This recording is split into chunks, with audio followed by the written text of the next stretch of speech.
everybody, and thank you for joining us here tonight at Jim Tangal Court at Westside High School. I'm Max Coughlin. Alongside me tonight is Joe Vermillion making his WTV Live debut. Joe, nice to have you here on the color commentating today. It's a pleasure. Thank you for having me, and can't wait to do it.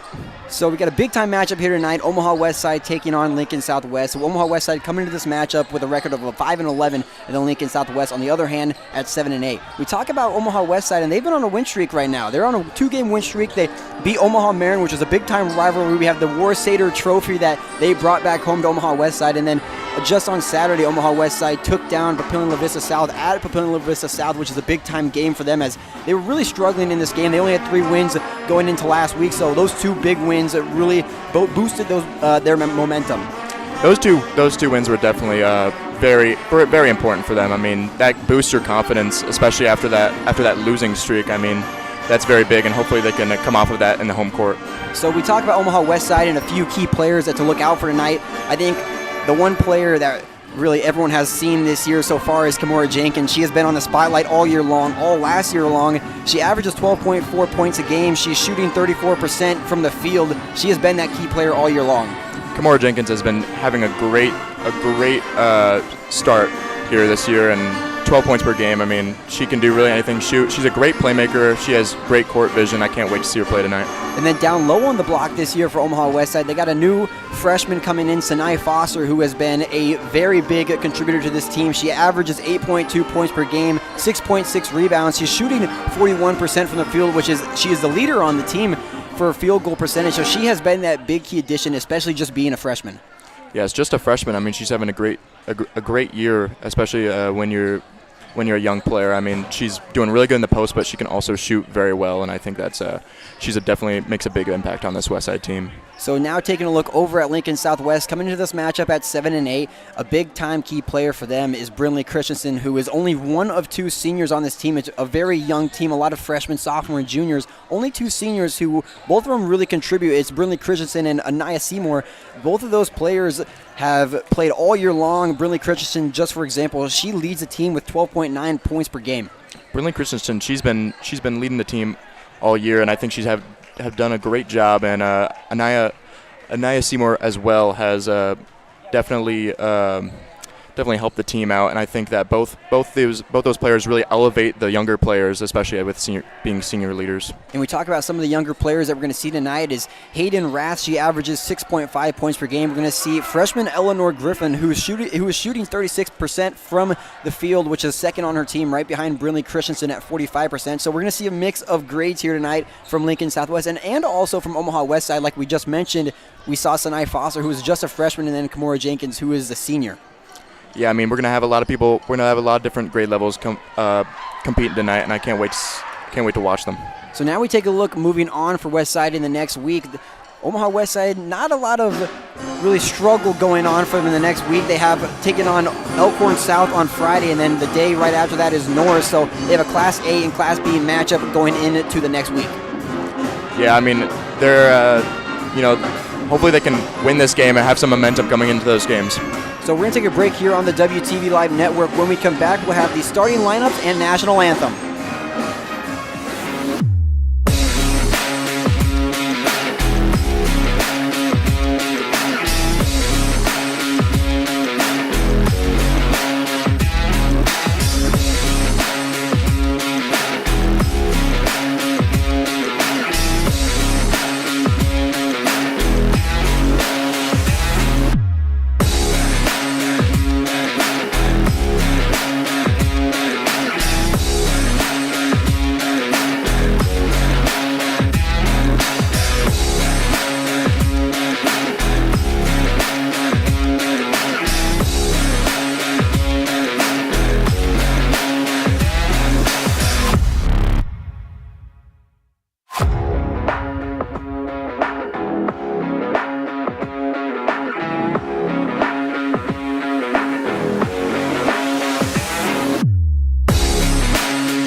coaches, or team representatives will not be tolerated and are grounds for removal from our facility.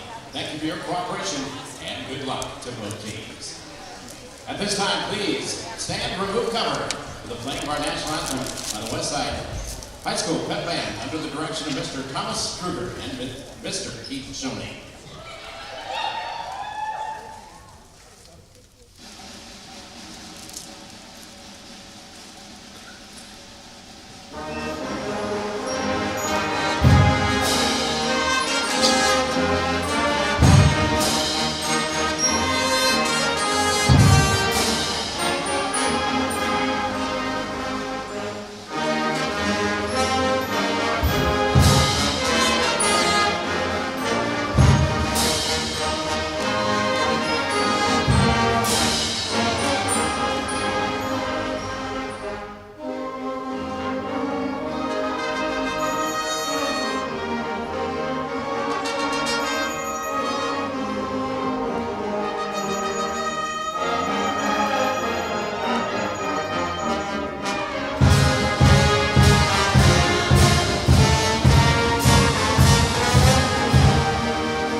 Starting lineups. First, the visiting Silverhawks from Lincoln Southwest. Starting guard, a 5'6" senior, number 2, Anaya Seymour. At guard, a 5'7" sophomore, number 10, Hayden Rathi. At another guard, a 5'5" sophomore, number 21, Emma Tosco. At guard, a 6-foot freshman, number 24, Eleanor Triplin. And at forward, a 6-foot senior, number 30, Ridley Christensen. The Silverhawks are coached by Tim Garrida, Tom Krause, Nicole Kubik, Alex Israelson, Adam Monk, and Ash Wines.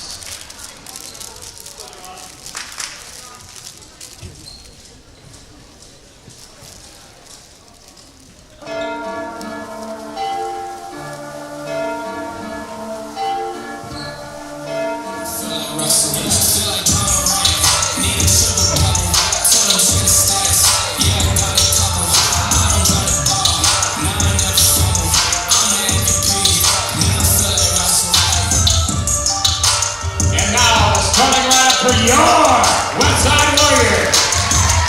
Starting forward to 6'2" freshman number 1, Samai Foster. At guard, a 5'6" sophomore, number 4, Kamora Jenkins.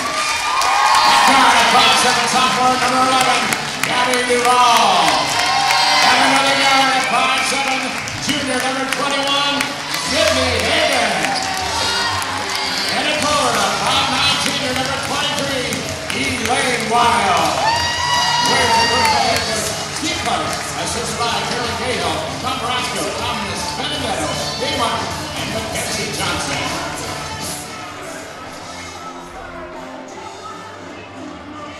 Just moments away from getting underway here at Westside High School. Well, Omaha Westside and Lincoln Southwest ready to get underway. I'm Max Coughlin. Alongside me tonight is Joe Vermillion to give you this action-packed girls basketball game here on a Tuesday night doubleheader.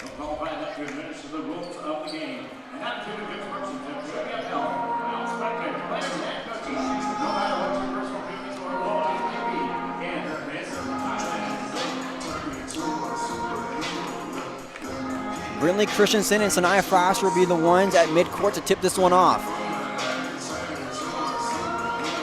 And Joe, the Silverhawks are out of one of their biggest players from last year, Kennedy Williams, who is taking her talents to Nebraska next year. She went out this past summer with a knee injury, so she is watching this year from the stands as Westside wins the tip, and they'll start this one off. Yes, she was a big impact on the team last year, so we'll see how they fend off the Warriors without her this season. Elaine Wiles down to Sanaya Foster for the first 2 points of the night.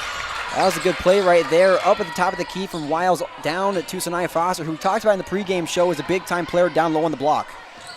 Yeah, she's really good in the post, and she really you can really see that through the way that she plays.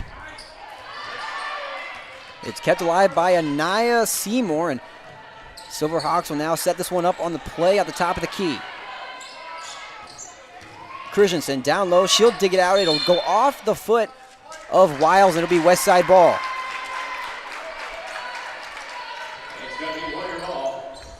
Great hustle play by Elaine Wiles to get that steal. Kamora Jenkins, she'll be the one to take it up on the left side. She's met by 2 defenders of the Silverhawks, and stoppage of time by the referee, and it'll still be here as Westside ball. As the shot clock was not started, that is why the referee stopped it, as a 35-second shot clock has been implemented to Class A basketball, boys and girls, for this year, which I think personally has been a great piece of things that it just makes the game go a lot faster. Makes the game go faster, and I also feel like some teams, you know, they really like to slow down, and especially when they're up by a lot of points, I think it definitely makes the game go faster and makes the game feel a lot better. Big time block right there, down low by Brinley Christensen. It'll be Silverhawks ball. Gabby Duvall tried to drive it down low, but she was stopped by Christensen. Now Seymour, she'll work her play here at the top of the key. She'll give it over to Griffin. Seymour taking her time. She's met by Wiles and Jenkins. Southwest moving the ball around the key. As a 3-second violation is called on the Silverhawks, and this is a good time, big time start here for the Warriors. Warriors playing a really good defense right now, and hopefully they can keep it up. Sydney Hagan will be the one to take it up. She'll give it over to Kamora Jenkins. Silverhawks playing half court D. They're meeting them right up. Now Duvall, she'll work down low. She'll give to Jenkins at the top of the key, and it's no good off the iron. Rebounded by Foster. Put back up, and it's good. That just shows you Sinai Foster and just how good she can be in the post. I mean, that rebound and putback is so important for the Warriors. Emma Dossel, she'll give it down low to Griffin. Hayden Rath down low to Christensen. Christensen, she'll work out. Now she'll work back out. Dossel, she'll give it over to Griffin. Lincoln Southwest moving the ball around. We have not seen a lot of dribbles from him. Down low, Christensen. Now in the corner to Rath, and it's no good. Rebounded by Gabby Duvall, and Westside will bring this one up. Lincoln Southwest can't get something going early here in the first quarter. Elaine Wiles, she'll give it over to Jenkins. Jenkins, she'll think about going down low, and she'll give it off to Hagan. Hagan, now she works down low. She'll take the floater off the glass, and it's no good. Rebounded by Anaya Seymour, who has been by far the leader of this team, especially with Brinley Christensen. Those two senior leaders are really important in this game right now, and I think for Lincoln Southwest to pull out the win, they're going to really need those two to step up. As a backcourt violation is called on the Silverhawks, a lot of mistakes so far early in this game. Yeah, a lot of mistakes in the early, and that can always be a trend when you're down by a couple points, and hopefully they can pick themselves back up from that. Sydney Hagan, she'll be one-on-one. She'll stop the dribble. She'll give it off to Foster. Foster tries to find someone to find it to. She'll give it to Jenkins. Jenkins, she works in. And she'll dish it back out to Duvall. Now Hagan again. Westside working the ball around quick. Foster at the top of the key for 3. Bang! It's good! Sinai Foster from the top of the key. I'll tell you what, not only is she good in the post, but she can also shoot. Don't leave her open, boys.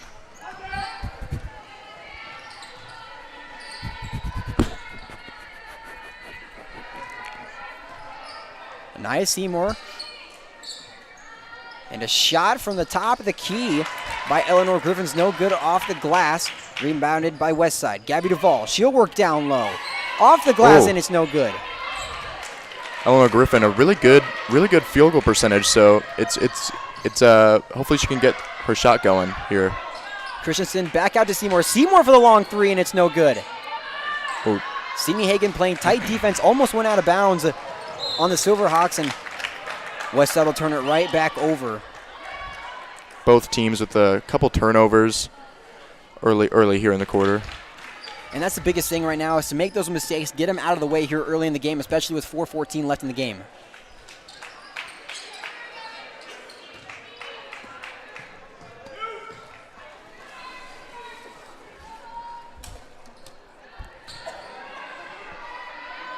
Three attempt by Emma Dossel is no good, and it's rebounded by Elaine Wiles, and it's taken away by Brinley Christensen, and a jump ball will be called.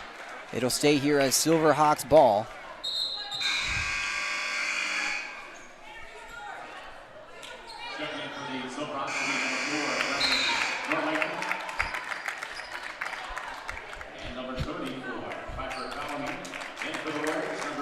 Silverhawks trying to get something going here. Let's see what this inbound play. Seymour in the corner for 3, and it's no good. Silverhawks will start a play here. No, Brinley Christensen from downtown. You can just see that Brinley Christensen really, I mean, her court vision and not only her shooting. I mean, she can really carry this team here. First points of the night here for the Silverhawks will be a big-time 3. As the ball will go out of bounds on the Silverhawks, it'll be Westside ball. Lakeland Jocelyn will pass it in to Kimora Jenkins. Jenkins will be taking her time at the top of the key. Jenkins, she'll work to the right. She'll get over to Mia Rusevic. 16 seconds on the shot clock. Jocelyn getting caught up on the wing. Now Foster over to Rusevic again. And she takes it right away to Brinley Christensen. Christensen down low. She tries it for the layup, and it's no good. Rebounded by Sinai Foster. Westside will take their time now as they'll move the ball around. Hagan, she'll work in and back out to Rusevic. Rusevic, she'll dribble in, finding her way around. Now in the corner, Hagan for 3, it's good. What a good play there. I mean, working the ball around. I mean, many people touch that ball. And a big-time block. What a play right there from Sinai Foster. As it went out of bounds, it'll stay here as Silverhawks ball. But you talk about transition defense, and Sinai Foster just explained it perfectly there. I mean, her transition to defense is just remarkable. I mean, everything you want in a player. It's taken away once again by Westside. Jenkins, she'll work quick. She'll give to Hagan again. Hagan, she'll work down low on the line. She'll give back to Jenkins. Jenkins now works in for herself for the layup, and it's just off the rim, and it's no good. Nia Seymour will work this one up. 2:11 remaining in the first quarter of play. 25 seconds on the shot clock. Lincoln Southwest moving the ball around. Griffin over to Seymour. Seymour's working a play here. Now it's Brenly Norlinger.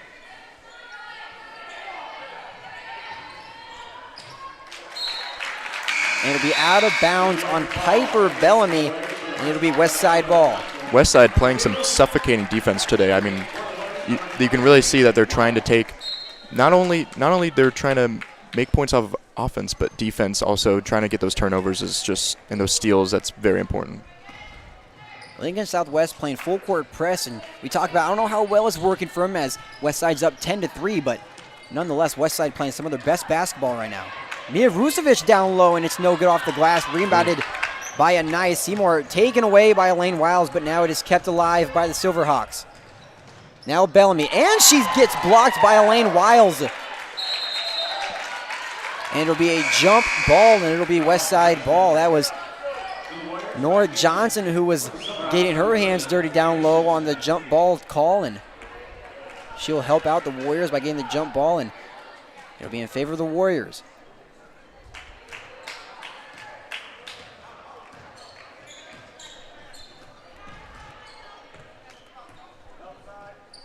.112 remaining here in the first quarter of play. 24 seconds on the shot clock. Mia Rusevic, she'll do a spin move. Will she work down low? She'll give it off. Jocelyn, she'll take it for herself. Floater off the glass, and it's no good off the iron. It'll be a foul called on Lakeland Jocelyn. It'll be her first personal and first team foul of the evening. It'll be Lincoln Southwest ball. Westside's had a little bit of struggle shooting in the paint, but hopefully they can turn that around. Norlinger will be the one with the ball. She'll give it off to Rath. Now Norlinger again. She'll work down low. She'll give it to Seymour in the corner. Seymour for a 3. It's no good. Rebounded right back to the Silverhawks, and it's taken away by Kimora Jenkins. 38 seconds on the clock. She'll work down low. She'll give it off to Jocelyn. She has trouble with the ball. Could have had the three-point attempt, but she loses the ball, and now it's back to Jenkins. Now Johnson. She'll stop frantically with the ball, trying to find someone to pass to. She gives it to Jenkins. And it's stripped away by Seymour. And there's 17 seconds on the shot clock. Lincoln Southwest will sit this one down, most likely for the final shot.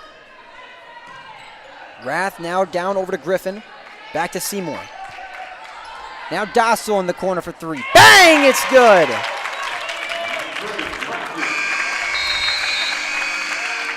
And that'll do it here in the first quarter of play. Westside 10, Lincoln Southwest 6. We're going to take a quick break here on the WTV Live Network. When we come back, more Westside basketball action.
Back here on the WTV Live Network, I'm Max Coughlin. Alongside of me tonight is Joe Vermillion. Westside 10, Lincoln Southwest 6.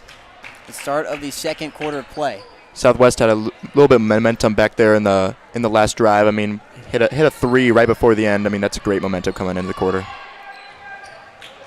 It'll be out of bounds after a mistake on the Silverhawks side as Emma Dossel tried to get it down to Brinley Christensen. It just went no good. It'll be Westside ball here to start the second quarter of play.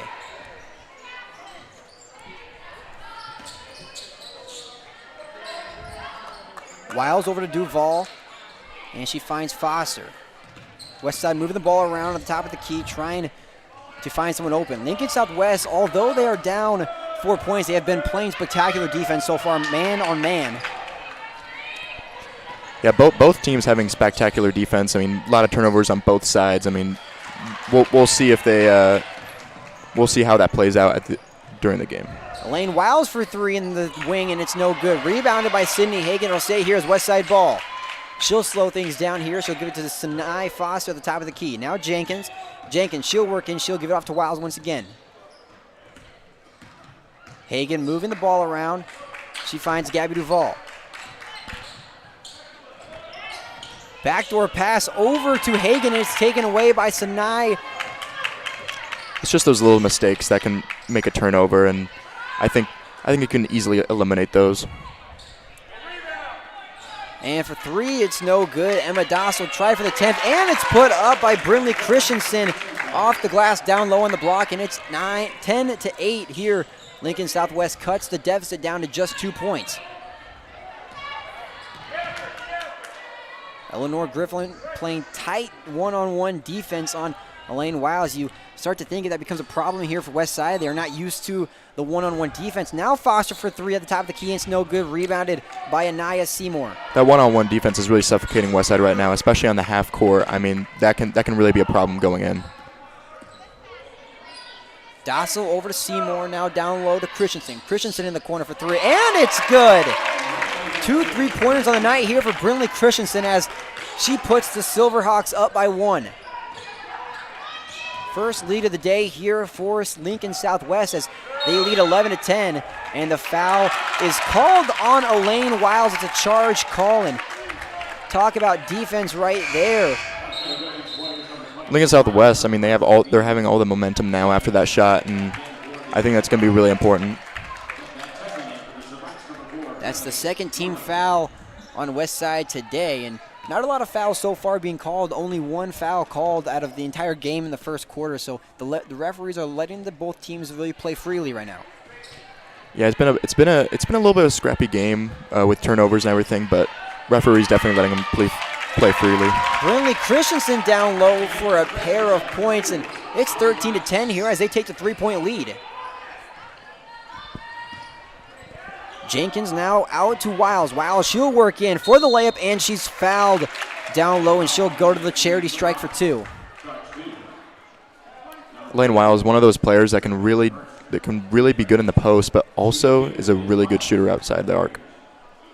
Elaine Wiles, one of 2 seniors on this Westside squad. It's her and Jenna Brown who is out with an injury, so she is the only senior on the court playing. So you talk about a leader and the leadership she brings to this team, and it's monumental.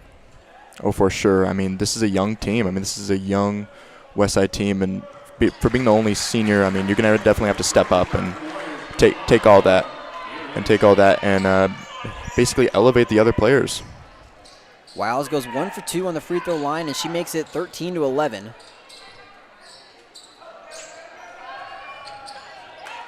Down low, and it'll stay here as Brenly Norlinger tries to get it down to Brinley Christensen, and it goes out of bounds on Elaine Wiles. And Anaya Seymour will be the one to pass it in here for the Silverhawks as they drop a play. She'll get it out to Christensen. Christensen, she does a pump fake. Now she'll shoot for 3, and it's off the glass, no good. Rebounded by Kimora Jenkins, and Sydney Hagan will capture this one in. She'll take it up fast on the right side of the court. She's working quick. Westside moving the ball around. Elaine Wiles now working down low again. She'll give it off. Kimora Jenkins for 3 on the wing, and it's off the iron, no good. Rebounded by Foster, and it's put back up, and this game is tied at 13 apiece. Those rebounds are really important, and Sinai Foster is just again and again in the post is getting those rebounds, and that's really important for the Warriors. Lincoln Southwest slowing things down here as they're working the ball around the top of the key. Griffin taking her time. She'll get off to Norlinger. Norlinger now back to Seymour. Griffin, she'll pump fake. She'll work down low. Spin move. She'll try to put it up, and it's good off the glass. As a freshman, you can really see Eleanor Griffin. She's a really good player, and she's definitely developing very well. Elaine Wiles tries to find the backdoor pass to Sydney Hagan. Doesn't find it. She'll find Sinai Foster. Foster, quick pass now over. Westside will slow things down with 19 seconds on the shot clock. Sydney Hagan over to Kimora Jenkins. Jenkins thinks about the 3. She'll pull up for the jumper off the glass. No good. Rebounded by Anaya Seymour. Westside playing full court defense, trying any way to tie this one back up. Off the glass, no good for Emma Daza. It's rebounded by Elaine Wiles. Now Jenkins has a free open lane, and it's taken away by Seymour. You talk about defense, and Lincoln Southwest is putting on a spectacular showcase right now. Brinley Christensen from the free throw line, it's no good. I mean, their defense can lead to more points, and I think that's what they've really been doing is they've been focusing on defense. Then eventually that will lead to some good offensive points. Now Gabby Duvall over to Hagan in the corner for 3, and she's got it. Sydney Hagan in the corner for 3, make that her second three-pointer of the evening. I'm talking about a good evening, having 2 3-point shots off the bat. I mean, you can't ask for anything else. Norlinger trying to find someone to pass it to. She'll find Eleanor Griffin. Now Seymour tries to work it down low. She'll give it to Christensen. Dostal gives it off to Griffin once again. Norlinger, free open lane down low, floater off the glass, no good. Now Seymour in the corner for 3, and it's an air ball, no good, and it's rebounded by Elaine Wiles. Westside will move this one up as they are in the lead 16-15. And a travel is called on Gabby Duvall, and that is a killer right there. As you are up by 1, you have 2:14 left in the first half. You can't have those simple mistakes like travel calls. Yeah, those simple mistakes, I mean, that can easily hurt the team. So I think eliminating those and eliminating those mistakes, that can really lead to a better opportunity. We're going to take a quick break here on the WTV Live Network. When we come back, more Westside basketball action.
Welcome back here at Westside High School. I'm Max Coughlin. Alongside me tonight is Joe Vermillion.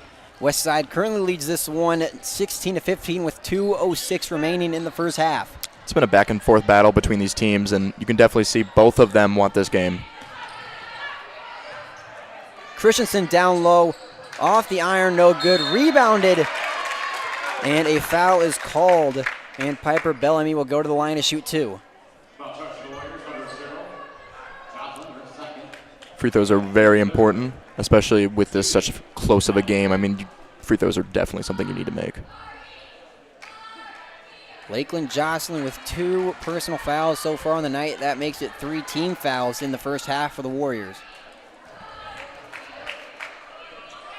Bellamy's second attempt is no good off the iron, and she goes 0 for 2 from the line. It is rebounded by the Silverhawks, and they'll keep in possession of the ball here.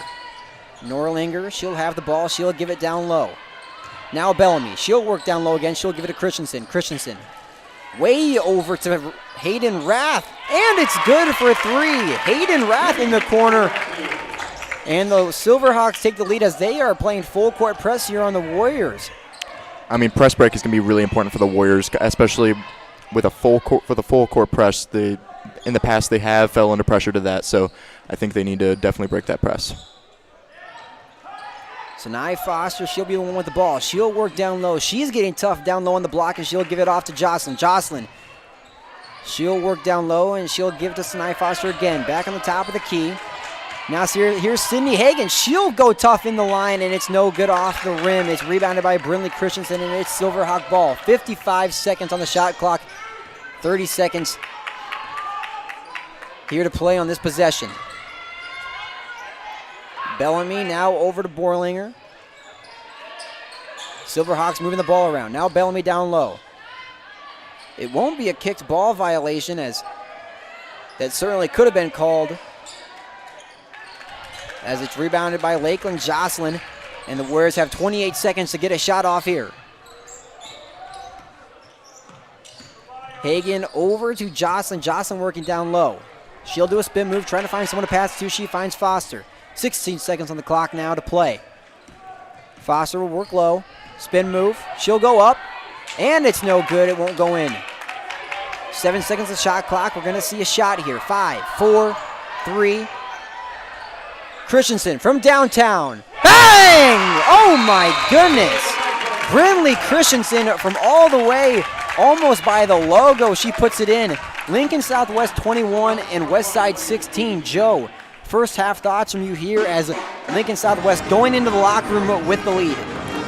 They really picked it up there at the end, and especially with that full court press. I mean, that really helped them. And I feel if they keep playing defense, keep playing the defense and making that more and more into the offense, and just I think that they're going to have a really good game. So we're going to take a quick break here on the WTV Live Network. When we come back, we will have the second half action here at Jim Tangal Court.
Welcome back here to the WTV Live Network at Westside High School. I'm Max Coughlin. Alongside me tonight is Joe Vermillion. We are just about 2 minutes away from starting the second half of play. Lincoln Southwest took the lead 21-16 after a long three from downtown by Brinley Christensen.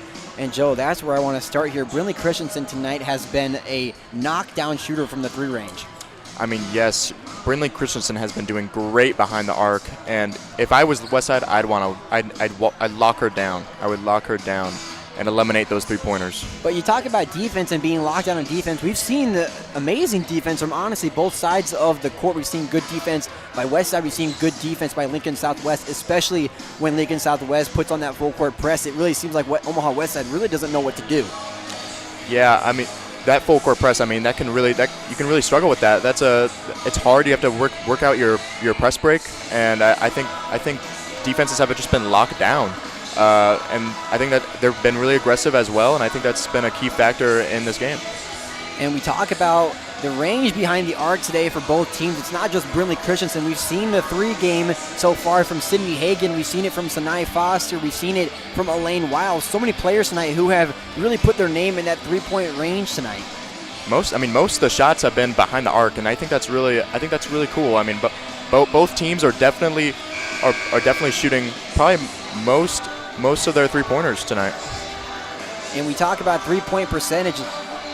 So far this season, Lincoln Southwest has only been shooting 27% from the line, and that says something about tonight. They are shooting well over 40% tonight from the line, which really says something about Westside and the defense that they play. Westside likes to run the 2-3 zone defense, so you wonder what head coach Steve Clark is wanting to do in this second half. They want to go one-on-one defense, or they want to stick to that 2-3 defense. If I was them, I'd go one-on-one defense. You cannot let those shooters open and get the looks that they're getting, especially those three-point looks.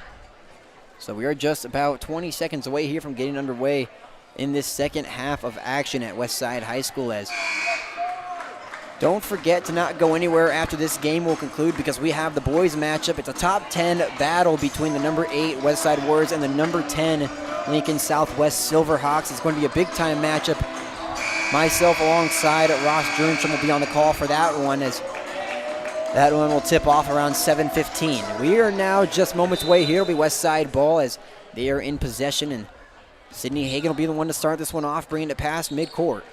Sanai Foster, she'll give it off. No, she'll keep it for herself. Off the glass, and it's an and one. Sanai Foster showing that strength and toughness down low on the block. Tonight she's had a lot of confidence in the paint. I've seen her sometimes kick it out or wait for someone to come to her, but tonight she's been really confident in the paint. And her attempt is good, as 19 points are now on the board here for the Warriors, as they are down by just 2. Seymour, she'll give it off to Griffin. Westside still playing in that 3-2 defense. Down low to Christensen, off the glass, and it's good. Brinley Christensen once again, she's not going anywhere, as she has made her mark tonight. Especially in the paint. I mean, that was great court vision, and Brinley Christensen can definitely not only shoot threes, but also work well in the paint. Kamora Jenkins over to Sydney Hagan. Hagan, she'll work down low. She tries to find someone to pass it to. She'll give it off to Sanai Foster. Foster thinking about going in. She'll use her pivot foot as she almost loses the ball, and she keeps it alive. Duval now over to Jenkins. Jenkins, she'll pass it, and it's kept alive by Emma Dossel, and it'll be Westside ball, as the shot clock expires, and there'll be a shot clock violation on the Omaha Westside Warriors. As Joe, we don't see that a lot. We haven't seen it a lot this year from Westside, as they really never get shot clock violations. It's just a matter of when you can't find anyone open, you can't create a play, that's when you're going to be struck with that shot clock violation. Yeah, usually they have a good composure and normally don't hit a shot clock violation. And a three by Anaya Seymour, as Lincoln Southwest is heating up already in this second half of action. 26-19 here, 6:35 remaining.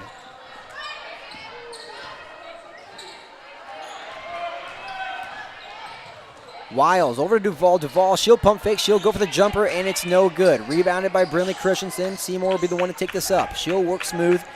31 seconds on the shot clock. Kamora Jenkins will meet here at the top of the key.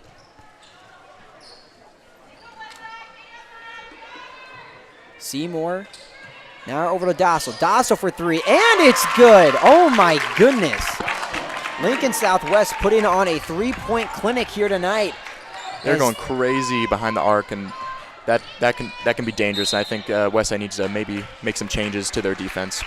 Lincoln Southwest coming out with a 10-point lead here with 5:53 remaining. As this is the last thing Westside wants to do. We've talked about it all year long, and Ryan Kelly and Townsend Howling have talked about it all year long, how Westside really dominates in that first half, and then when they come out in the second half, they really like to slow their roll, which is exactly what you cannot do in this game, as they were only down by 3, and now they're down by a deficit of 10. After you come out of that locker room, you have to have some momentum, and I think that momentum was taken away after that 3 was made by Lincoln Southwest going into the locker room. But you have to carry in that momentum and that confidence, and they need to do that going into this half. Sydney Hagan will give it over to Kimora Jenkins. Jenkins, she'll work down low. Almost a travel called, but she uses her pivot foot. Now Sydney Hagan down low, and it's off the glass, no good. Rebounded by Brinley Christensen. Seymour will be the one to take it up. Lincoln Southwest defense just doing very well right now. They're locked down. Piper Bellamy is in trouble with Sinai Foster. Bellamy now over to Christensen. Christensen thinks about the 3, and she won't take it. Christensen down low. She'll give it off in the corner to Rath, and it's no good off the iron. Kept alive here by Seymour. Now down low to Dostal, and she loses control of it, and it'll stay here for Silverhawks ball as it goes out on Gabby Duvall. Offensive rebounds are very important, especially in this game, and I think Warriors need to come up on more of those offensive rebounds, especially after three-point attempts. Seymour will get it inbounds to Christensen. Silverhawks moving the ball around, trying to find someone down low. Bellamy down low, off the glass, and it's good. 31 points now with 4:59 remaining. As Wiles works quick, she'll give it down low. Foster down low in the corner to Duvall. She'll work it back up to Hagan. Hagan, crossover. As it's tipped away by Dossel, and Gabby Duvall is in trouble at the top of the court. She'll work it off to Jenkins. Jenkins now off to Hagan. Hagan, she'll play tough, and it's a blocking foul down low on these Silverhawks. It was on the ground, so Kimora Jenkins will be the one to pass it in.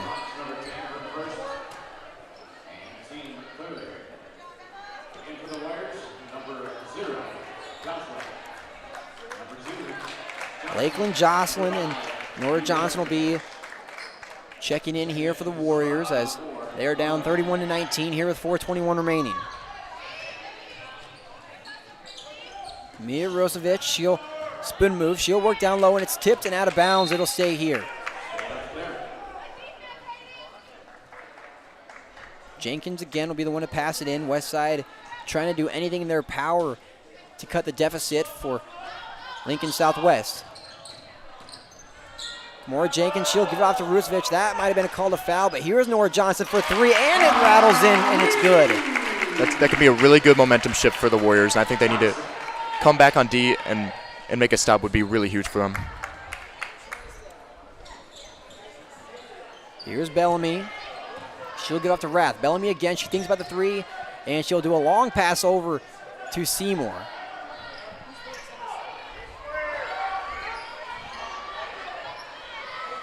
Bellamy now over to Rollinger, and it's no good off the glass. Seymour down low, and she'll be fouled on the way up, and she'll go to the charity strike for 2. Seymour really taking control of this half. I mean, she's a very good point guard, good court vision.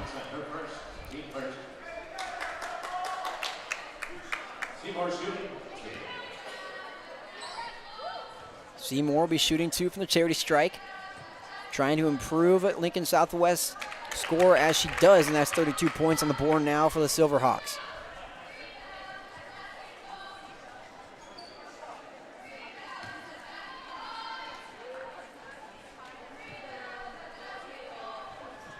And her second attempt is good as Anaya Seymour has taken control of this game alongside Brinley Christensen, as those are the 2 seniors on this court right now, and you can clearly see the leadership that they bring to this team and the culture that they bring to this team, as they are the both two leaders in this game so far. Jocelyn trying to find someone to give it off to. She'll find Wiles. Now Jocelyn down low again, and it's a bad pass by Wiles, and it'll be Lincoln Silverhawks ball. 33-22. As the Southwest Silverhawks have an 11-point lead here with 3:04 remaining. Norlinger will give it off to Seymour. Seymour on the wing. She finds Bellamy on the top of the key. She'll give it back off to Seymour. Seymour keeps this one alive here, down low on the corner. Jenkins playing tight one-on-one defense. Westside has moved to the one-on-one, which is exactly what we said during the halftime, which is what they want to do if they want to come back in this game, and they have switched to that. Head coach Steve Clark has made the switch, and they turn the ball over, and it's Westside ball. Yeah, it's a very good adjustment, especially get them uncomfortable. Don't let them get in a rhythm with shooting threes. It's a great adjustment by Steve Clark. Nora Johnson down low to Jenkins. Jenkins, she'll take the three herself, and it clanks off the glass, no good. Rebounded by Vucevic, and she'll go to the line.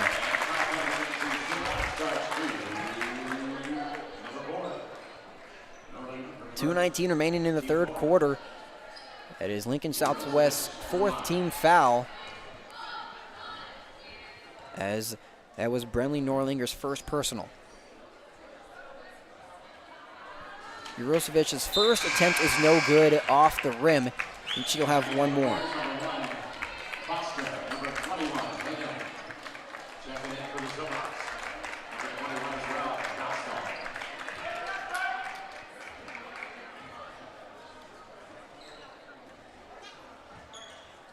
Jurosevic's second attempt is no good off the glass, rebounded by Brinley Christensen. Norlinger will be the one to bring this one up. Vucevic playing tight one-on-one defense. You can clearly see how well this is working in there in the Westside Warriors defense, playing one-on-one instead of playing that 2-3 defense. Yeah, you can definitely see this making Lincoln Southwest more uncomfortable and kind of more stressed out there on the court. It's kept alive and rebounded by Lakeland Jocelyn, and Mia Jurosevic will be the one to take this up. She'll give it off to Jocelyn once again. Now Hagan. Westside trying to work quick here as they are trying to get back in the lead as they are down by 11. Sanai Foster for the floater, and it's a charge called on Sanai Foster. What a play right there by Anaya Seymour down low. Foster's first foul on the evening and her team's second team foul. Yeah, you don't want to be too aggressive out there in the post, especially with your arm. It's just something that happens, and I guess it's part of the game. Norlinger, she'll give it off to Bellamy. Bellamy tries to find someone to give it off to. She'll give it to Seymour. Down low, Bellamy. Off the glass, no good. Rebounded by Sanai Foster. Jurosevic will take this one up. She's working fast. Right side of the court. She'll spin move. She'll give it to Foster. Foster, top of the key for three. And it clanks off the glass, no good. Rebounded by Emma Dossel. Now Christensen, she'll slow things down here as Jocelyn is playing tight one-on-one defense. 23 seconds on the shot clock. Southwest moving the ball around as much as they can. As a bad pass from Anaya Seymour is taken away by Mia Jurosevic as Nora Johnson will take this one up. 36 seconds on the clock here to end the third quarter of play. Westside will most likely sit this one down as 22 seconds are on the shot clock. Jocelyn, she's in trouble. She'll give it off to Hagan. Now Foster, as that might have been a carry call, but nonetheless, it'll be Lincoln Southwest's ball. I don't know about you, Max, but I'm loving the Westside's offense coming here in this quarter. I mean, you can definitely see the change in momentum for Westside when they go to that defense. Seymour will take this one up. Johnson will be playing tight one-on-one defense at half court, as they will surely be the ones to sit this down here in the third quarter of play. Christensen for three, and that is way off, and it's no good. Kept alive by Hayden Rath, but it's taken away by Westside as a foul is called on Anaya Seymour. It'll be Westside ball. 3.6 seconds remaining here in the third quarter of play. And we'll see who will be the one to take the shot here for Westside, as they are still trailing by 11.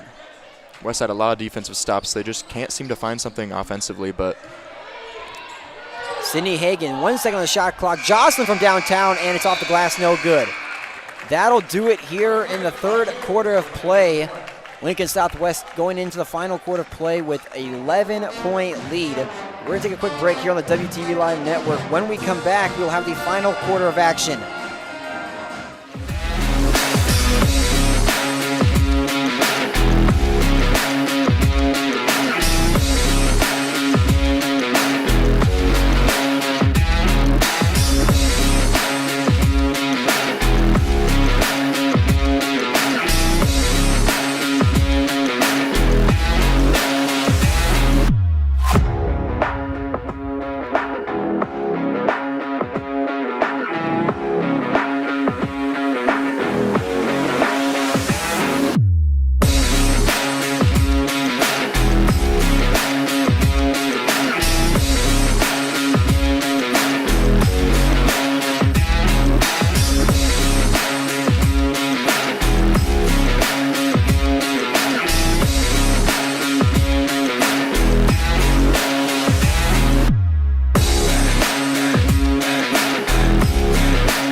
Back here at Westside High School for the final 8 minutes of play.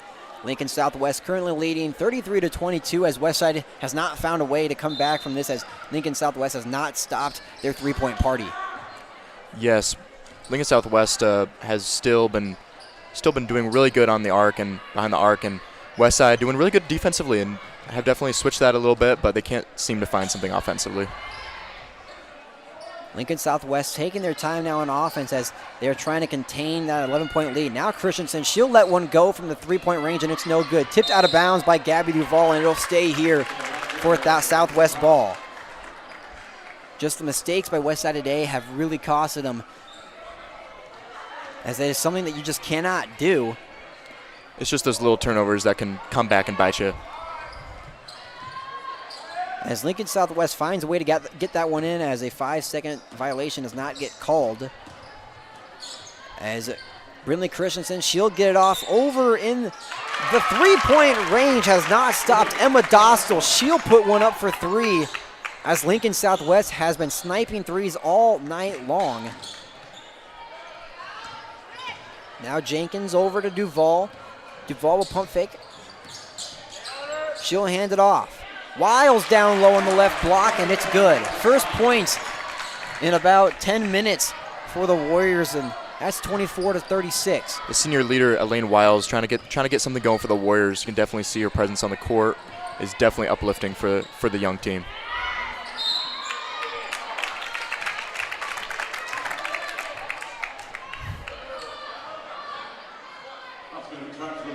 As Eleanor Griffin, she'll go to the line for two, as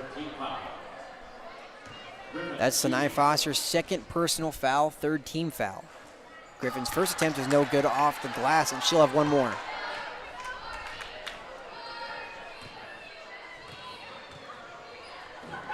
Griffin's second attempt is good, and that's 37 points. Sydney Hagan works quick. She'll work in the middle. She'll go to the right side. She'll dump it off to Jenkins. Jenkins. Crisscrossing. She'll go to the middle. She'll give it off to Wiles. Wiles working in. 22 seconds on the shot clock. Now Duvall. Duvall will give it to Foster. Foster thinks about the three. She'll step back, and she'll hold her own. Now Hagan.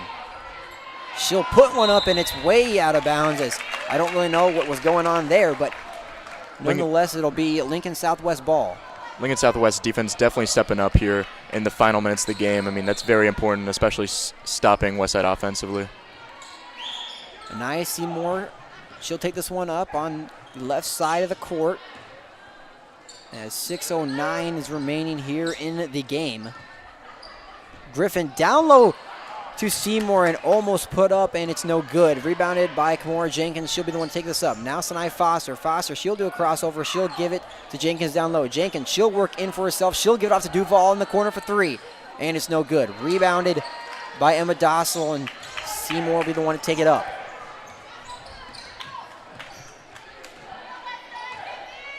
Southwest working slow here as they are trying to contain their time here. Now Christensen down low, and it is good. Brinley Christensen, we cannot talk about her enough tonight, Joe. Having a great game, especially not just behind the arc, but also in the paint. I mean, also with her assists, she's having a great game. And you talk about Brinley Christensen, she is 6 foot tall, so the height really helps her, especially when being down low on the block and in the paint. Oh yeah, definitely, especially in the paint. I mean, that helps a lot. And just like that, taking the ball away. Down low to Hayden Rath. Now Christensen for 3 again. Oh my goodness. Brinley Christensen from 3-point on the wing, as she has not stopped anywhere tonight. She just can't seem to miss. I mean, what a night for Brinley Christensen. It seems like she cannot be stopped. Her and Anaya Seymour, as Gabby Duval is fouled, and she'll go to the charity strike for 2.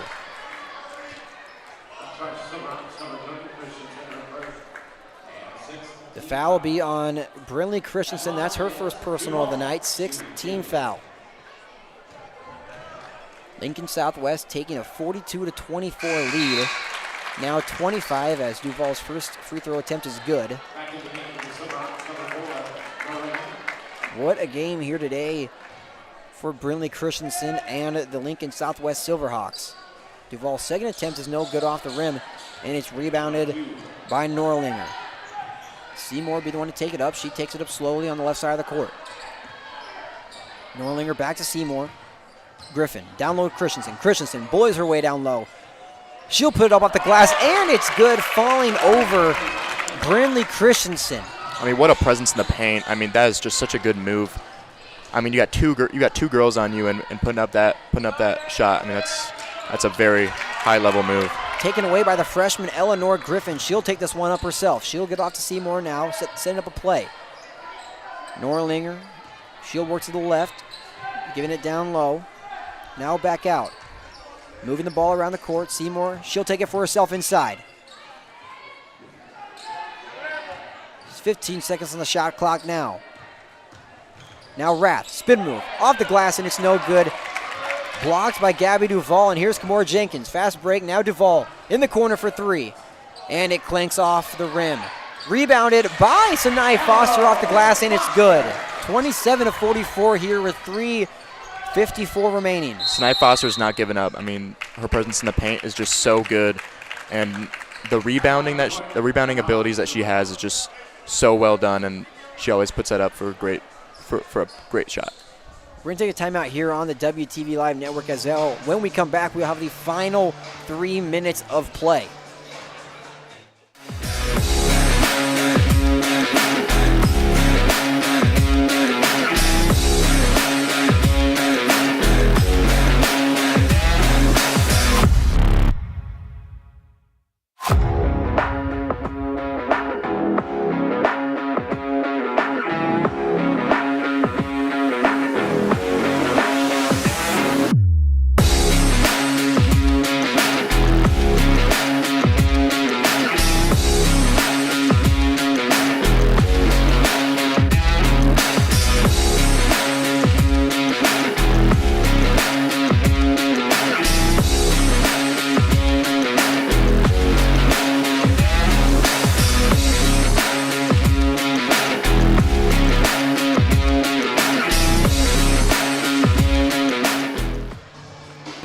Here on the WTV Live Network for the final 3 minutes and 30 seconds of play at Westside High School. Lincoln Southwest has blown open this game with a 44-27 lead here in the fourth quarter. Brinley Christensen, Joe, she has been a player all day we've been talking about. Yes, she's good not only defensively, but with her 6 foot build, she is able to go knock down shots in the paint, but also behind the arc. Now Bellamy down low, she'll get off to Norlinger. Now Christensen again for 3, and it's good. Brinley Christensen have a night from the three-point arc. Now it's here Elaine Weil. She'll give it off to Duvall. Westside moving the ball around the three-point arc. Sydney Hagan, she'll take the floater off the glass, and it does not rattle in as it'll go out of bounds. Westside cannot have those turnovers like that. They need to slow down and get some points behind the arc.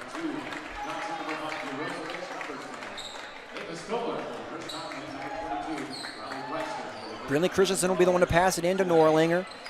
Mia Jarosevic playing full court press.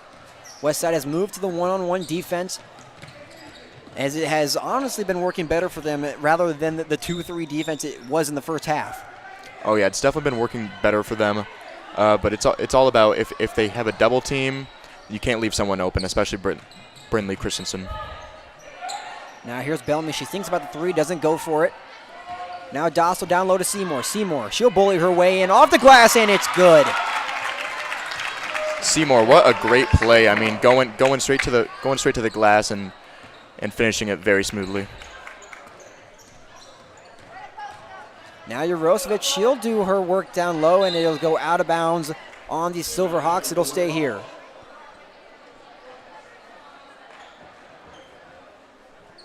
.213 remaining here in the game. Jarosevic, she'll be the one to take it up. She'll give it to Nora Johnson. Johnson will try to work in. She'll do a behind the back pass. And for three in the corner, Lakeland Jocelyn. That's a grit that could really help with Westside's momentum, especially in the later time of the quarter. Jarosevic playing tight one-on-one defense. Ava Stoller making her appearance here tonight. Riley Pricer also in now here for the Warriors, as Steve Clark is mixing in the playing time here for the Warriors as they are down 49-30. Here's Stoller, she'll work in. She'll get off to Johnson. Now Jarosevic, pump fake to the left side, she'll work out. Johnson just stops all of a sudden, and she'll give it off to Pricer. Pricer down low, works back out. Westside moving the ball around quick. Stoller now with the ball. She'll give up to Jarosevic. 6 seconds on the shot clock. Jarosevic will go up, and it's good. Jarosevic driving to the rim. I love seeing her out there making her presence known. As a timeout is called here for Lincoln Southwest, 32-49. Joe, we are inching our way closer to the end of this game as we have seen stellar performances tonight from Lincoln Southwest, especially the name to talk about is Brindley Christensen. Yes, I mean, she just is having a great night. I mean, you can't really stop that. And Westside had a really good defensive effort. I mean, you can definitely see they had momentum from that 2-game win streak, but it's hard to stop Brindley Christensen. As Jarosevic will take it away here from the Silverhawks, and she'll work up to the right. Now Johnson working down low over to Jarosevic again. Jarosevic, she'll take it for herself, and she'll be fouled, and she'll go to the line for 2. As you're seeing a whole bunch of new faces here for the Silverhawks. Number 23, Jasara Wilson will be making her appearance here tonight. Number 3, Chloe Kreifelis, also in here for the Silverhawks. Jarosevic takes her time, and her first shot is no good. She'll have one more attempt here, as 44.6 seconds remaining in the game. As what a night here for not just Brindley Christensen, but for also Anaya Seymour, who has made her presence here tonight. Both seniors on this team for the Silverhawks really performing to their best. Both seniors doing a great job tonight, and that just shows that their leadership also on the court can help. Piper Bellamy is stopped by Ava Stoller down low. As now here's Kreifels. It'll be tipped. She'll keep it for herself. Kreifels working down low for herself. Now Wilson for 3, and it's no good off the rim. Johnson with the rebound, and she'll get off to Stoller. 17 seconds to play here in the game. Westside might just sit this one down for a final shot. Jarosevic, she'll work down low, and it's taken away as a travel is called.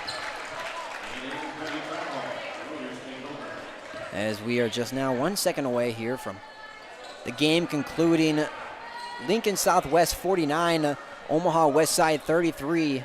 What a game here tonight for Lincoln Southwest.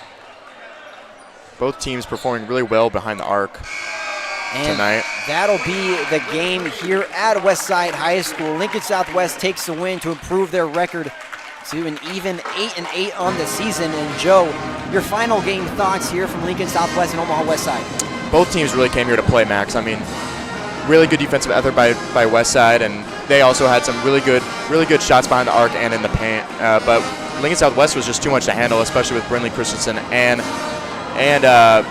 Anaya Seymour. I mean, that duo is just deadly, especially with it being seniors on the court. So we're going to take a quick break now on the WTV Live Network, but do not forget, don't go away. We have the boys matchup starting around 7:15 with the KB Pregame Show beginning around 7 o'clock. Myself alongside Ross Jernstrom will be on the call for that one. Although for the girls game, Joe, your first appearance here on WTV Live. Thank you for joining me here tonight as a color commentator. You did amazing. Oh, thank you, man. I was a little nervous, but it was a lot of fun, and thanks for having me. From Max Coughlin, Joe Vermillion, and the entire WTV Live crew, thank you for tuning into the girls game. And do not forget, don't go anywhere as we have the boys matchup beginning at 7 o'clock.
Good evening, everybody, and thank you for joining us here tonight at Jim Tangal Court at Westside High School. I'm Max Coughlin. Alongside of me tonight is Ross Jernstrom for a Tuesday night battle between Omaha Westside and Lincoln Southwest, a top 10 battle.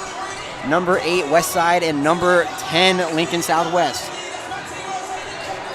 Well, I'll tell you what about this matchup tonight. Westside comes in with an 11-5 record. They're 9th in the wild card standings, but they're in trouble. They've lost 3 of their last 4 games. They lost to Gretna 59-43. They beat Papillion by the score of 67-55. Then they lost their last 2 games against their rival Creighton Prep, and then kind of a shocker against Papillion South 52-43. So they need to bounce back tonight against Lincoln Southwest to get back in the win column. Lincoln Southwest coming into this night at the number 10 spot. They're making their appearance here in the top 10 for Class A, as they are also coming off of a big-time loss to Lincoln East, 75-59. Then you look at some key wins, like they beat Papillion La Vista South 67-64 on January 17th. So they have beaten teams that Westside has lost to, and this team is physical. They are not a team that you want to put out yet. They have players like Lucas Helms, Chuck Love, who are going to be physical down low in the paint tonight. They've got some big players, especially Chuck Love. Averages 16.7 points a game. He is 13th in the state in scoring in threes. I mean, this guy can do it all. He's 6'6", only a sophomore, but he also hits 71% of his free throws, the number 7 scorer in the state. So keep your eyes on Chuck Love. He's number 3 tonight for Lincoln Southwest, a player to watch. Chuck Love also leading the team in field goal percentage. He's shooting 49% from the field so far this year, so he is by far that big key contributor for the Lincoln Southwest Silverhawks. And now you take a look on Omaha Westside. Tate Advati, who's leading this team in points per game at 15. He is that senior leader. He's committed to play basketball at Colorado Christian University next year, and he has been that leader all year long. Yeah, Tate Advati ranks 17th in the state in scoring at 15 points a game. He's also one of the top rebounders with 4.4 a game, and one of the best free throw shooters in the state at 73%.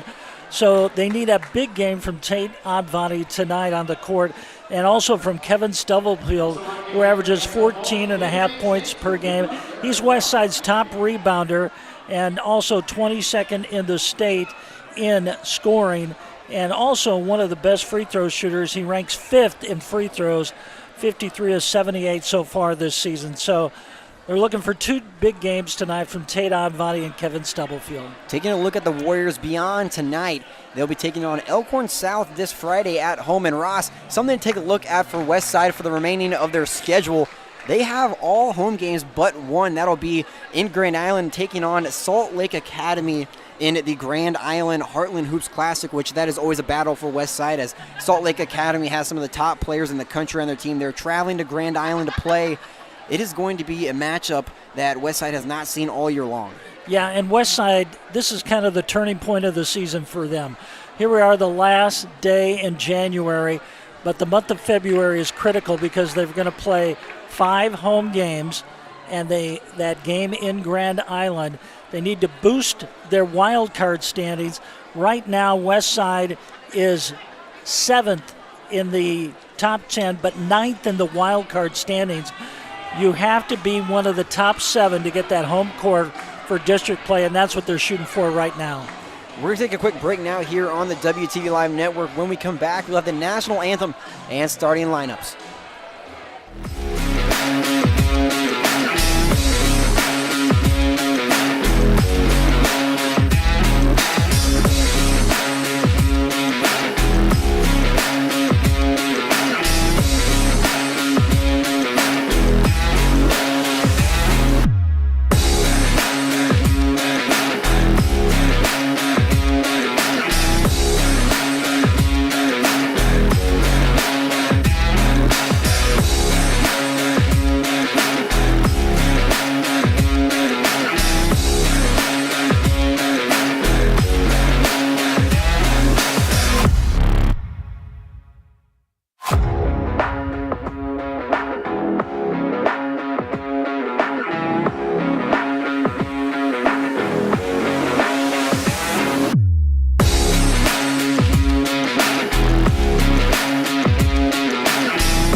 spot, assisted by Justin Schreiber, Ron Aguilar, Jamie Davis, and Christian Clinton.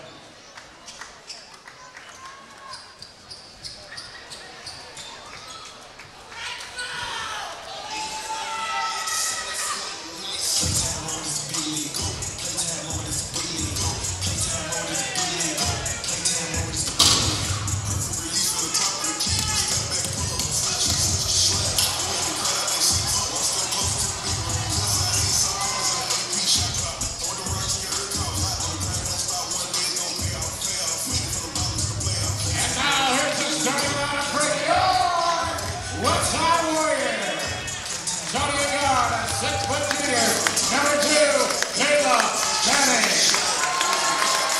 At forward, a 6'4" junior, number 3, Kevin Stubblefield. At another guard, a 6-foot junior, number 4, C.J. Mitchell. At forward, a 6'5" senior, number 11, Kevin Brown. And at forward, a 6'4" senior, number 13, my buddy, Terry Godbuddy. Warriors are coached by head coach Jim Sauter. Assisted by Coach Whitman, John Travis, your reporter. Here we go now, just moments away from getting underway at Westside High School. Starting lineups are over, and we are just now getting ready for tip-off. Yeah, this is a big test for the Warriors tonight. Lincoln Southwest, this is a must-win to keep them back in the top 7 in the wild card standings.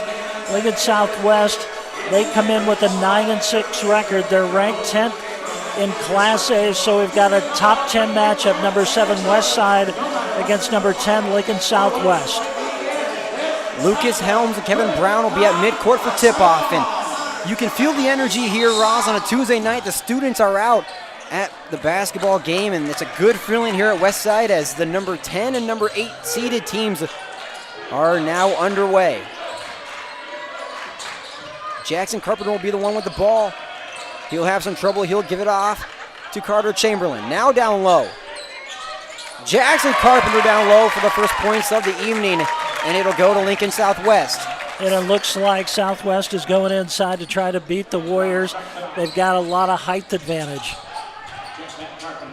Kevin Brown for 3 in the corner, and it's just off the iron, no good. Chuck Love working quick. He'll go down low. He'll take the floater for himself off the glass, and it's good. Well, he looks like he's been advertised one of the best players in the state. Averages 16 points a game. Lincoln Southwest off to a hot start here, 4-0. And now here's Ryland Smith, and he puts it up off the glass, 6-0. As a quick 6-0 run begins here for Lincoln Southwest, as Westside really has to just calm things down here with 6:55 remaining. Yeah, you can't take this team lightly. They can come out and beat you. They've got some great athletes on their team. Lincoln Southwest with a great start. Westside moving the ball around quick. Kevin Stubblefield in the corner. Now Kevin Brown. Te'adavadi will keep control of it as Chuck Love will tip it away. And now Lucas Helms. And it's taken away again by Te'adavadi. Now C.J. Mitchell. Mitchell, he'll work inside in the middle. And he'll give it to Stubblefield to start a play. Stubblefield, he'll work quick down low. He'll bully his way in, and it's off the glass. Rebounded by Kevin Brown, and it's up and good. Great job by Kevin Brown just following up that shot in the paint. That's what the Warriors need to do, to score in the paint, what they didn't do against Papillion South last week. Carter Chamberlain over to Jackson Carpenter. Carpenter getting met by 2 Westside defenders. Now here's Chamberlain. And it is out of bounds on Lincoln Southwest. What a defensive effort right there by Kevin Brown to hit it off of Jackson Carpenter. Yeah, Kevin Brown's come to play tonight. Very aggressive out there on the court on defense and under the boards. C.J. Mitchell will take this one up quietly up the middle. As Lincoln Southwest will play man-on-man. Westside moving the ball around quick on the top of the key. Caleb Benny trying to find someone down low. He finds Stubblefield. And he'll put it in, and that's 4 points. Westside cuts Southwest's deficit down to 2. That's what Westside needs to do, get that scoring off the glass inside. Chuck Love pulling up from the free throw line, and that's good for 2 points. He's got a great touch from the outside. Te'adavadi for 3, and it's good! In the face of a Southwest defender, and he'll have his first points of the night. I'll tell you, it's always good when Tate shoots that ball and hits that first three-pointer of the night. That's a good indication that he's come to play. A foul is called on C.J. Mitchell. That's his first personal and his first team foul. Ryland Smith will go to the charity strike for 2.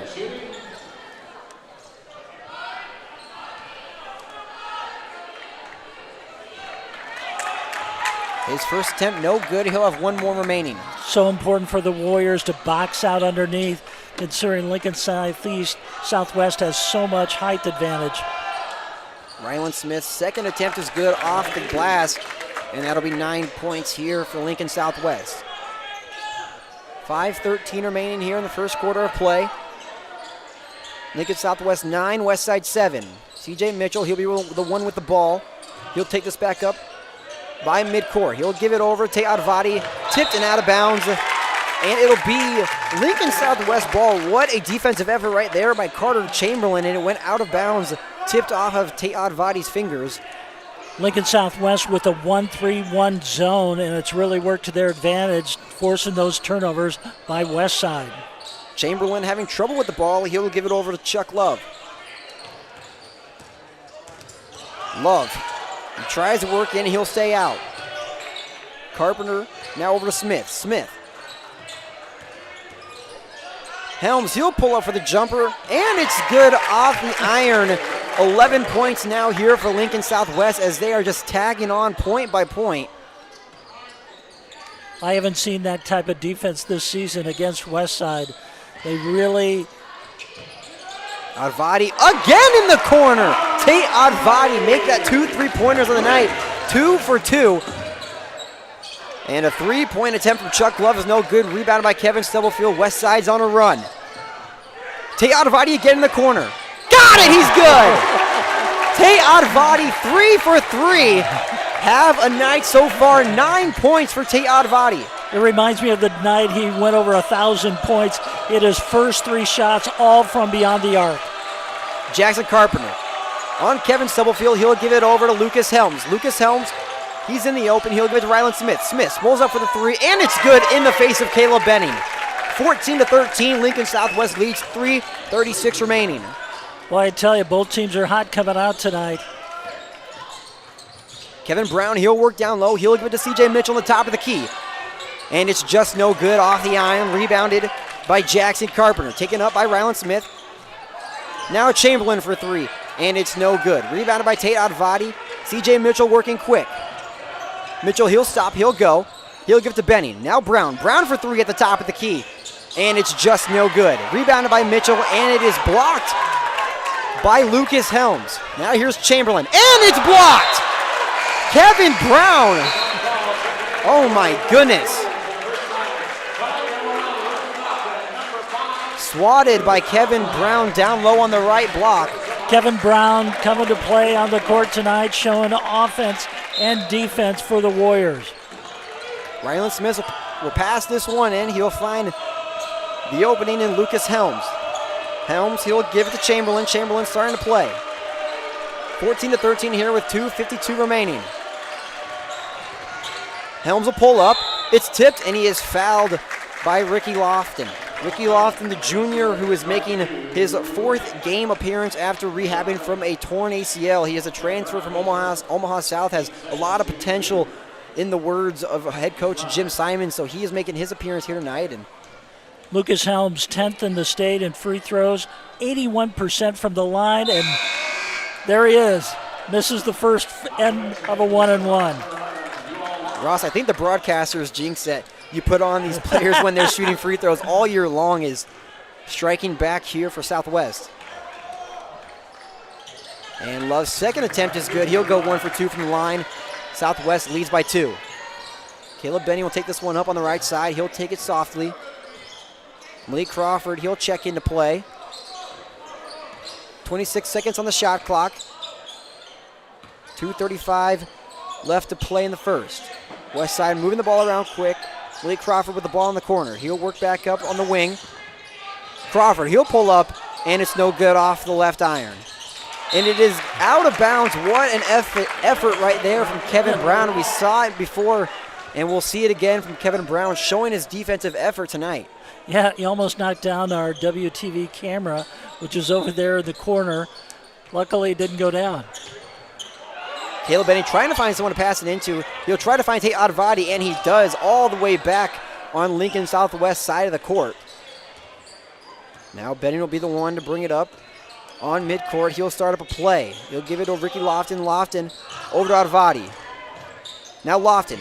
Lofton will work in. He'll pull up for the jumper. And it is just no good off the rim. And Southwest moving quick. Yal Lam will be making his appearance in here tonight. Now here's Chamberlain. And he gets swatted once again by Kevin Brown. Now here's Malik Crawford. He'll do a Euro step, and it'll be a called travel on Malik Crawford. It'll go in favor of the Silverhawks. 1:48 remaining. Lincoln Southwest 15, Westside 13. Lincoln Southwest has switched from that 1-3-1 defense to man-to-man. Head coach is Alex Baugh for Lincoln Southwest, part of that Baugh family tradition here in the state of Nebraska. Their dad, Rich Baugh, one of former Husker on the national championship team. Almost dunked by Lucas Helms, but it is kept away by the Warriors. It'll be Westside ball. Yeah, the head coach for Lincoln Southwest, Alex Baugh, he's coached at Elkhorn South, and now at Lincoln Southwest. He's also the brother of Nick Baugh, the former KU and Creighton Blue Jay guard. Maddox Anderson in here now for Westside, working the ball around. Anderson on the right wing. He'll give it down low to Stubblefield. Stubblefield. He'll work in, and he'll put it in. 15-15 here. We're all tied up. As a bad pass for Lincoln Southwest will bring the ball back in Westside's favor. This game's so critical for the Warriors. Got off to a slow start. They were down 6-0, but they've come back to tie this game up. 1:13 remaining here in the first quarter of play. Carter Chamberlain will check in here for Ual Lamb. CJ Mitchell will be the one to pass it in for the Warriors.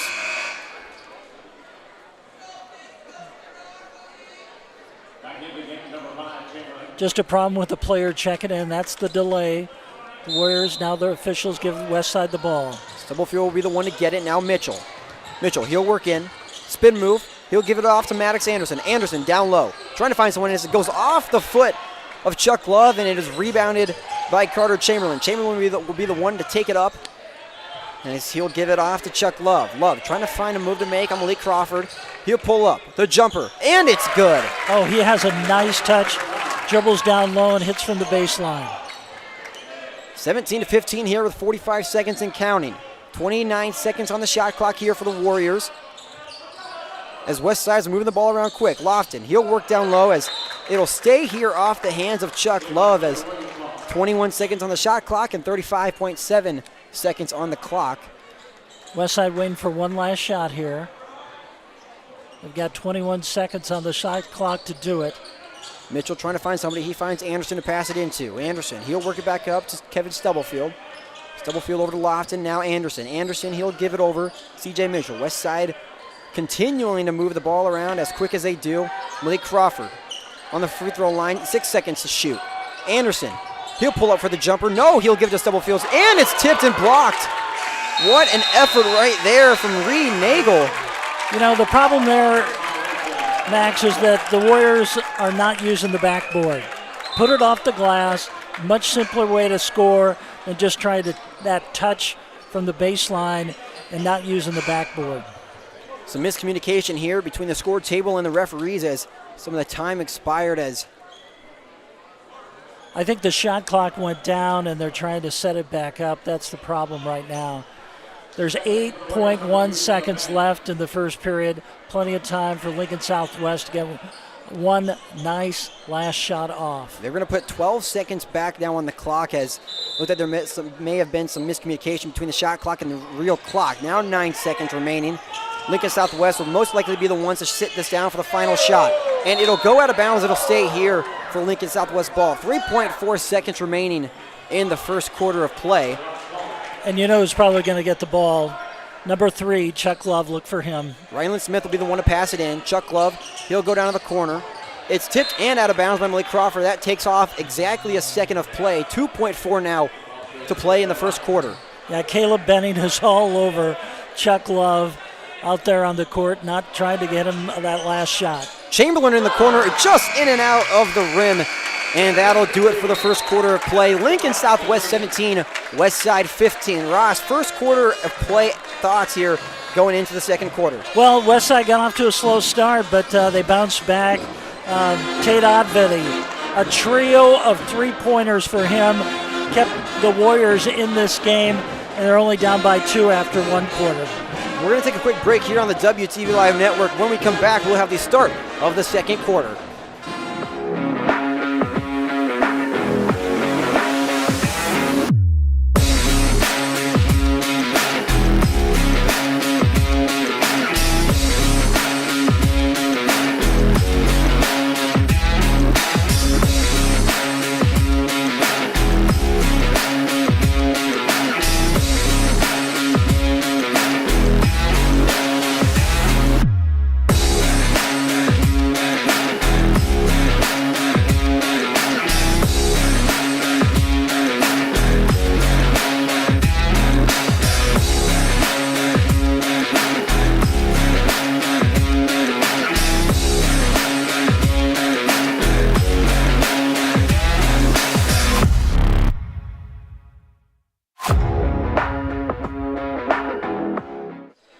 Back here on the WTV Live Network, second quarter of play for Westside. 17-15, Lincoln Southwest leads this one. Kevin Brown now over to Advati. Advati for three again, and it's no good off the glass. Just a little too much on that one, off the iron. Carter Chamberlain down to Rylan Smith. Smith, he'll pull up for the three, and it's good. Rylan Smith make that 2 threes on the night for himself as Westside's moving quick. Kevin Brown down in the corner. He'll get it back up to Caleb Benning. Benning now over to Brown again. CJ Mitchell down in the corner. Mitchell, he'll work in. Over the head pass to Kevin Brown, and that's good for 2. 17-20. 4 points on the night for Kevin Brown. And Brown used that backboard, worked well for him that time. As CJ Mitchell will tip that one out of bounds, it'll stay here as Southwest ball. Love is the guy you got to stop. Caleb Benning, the All-State defensive back and wide receiver for the Warriors, all over him. Smith again for 3, and it's no good. Rebounded by Chuck Love as he's getting mauled by a pile of Westside Warriors. Now Stubblefield, he'll pull his way down low, in and out. Again, Kevin Stubblefield gets his own rebound and puts it back up. Yeah, that was nice. Now Chuck Love just off the rim, and it's no good. Rebounded by Tate Advati. CJ Mitchell bring this one up. Now Caleb Benning in the corner all by himself. Bang! He's got it. Caleb Benning in the corner for 3. And a quick timeout is called here on Lincoln Southwest. What a momentum shifter right there for Westside. 22-20. Yeah, that's the Warriors' first lead since Tate Advati hit that three-pointer to put the Warriors ahead 13-11. Now they lead 22-20. It looked like Southwest might pull away there when it was 20-15, but the Warriors have scored the last 7 points.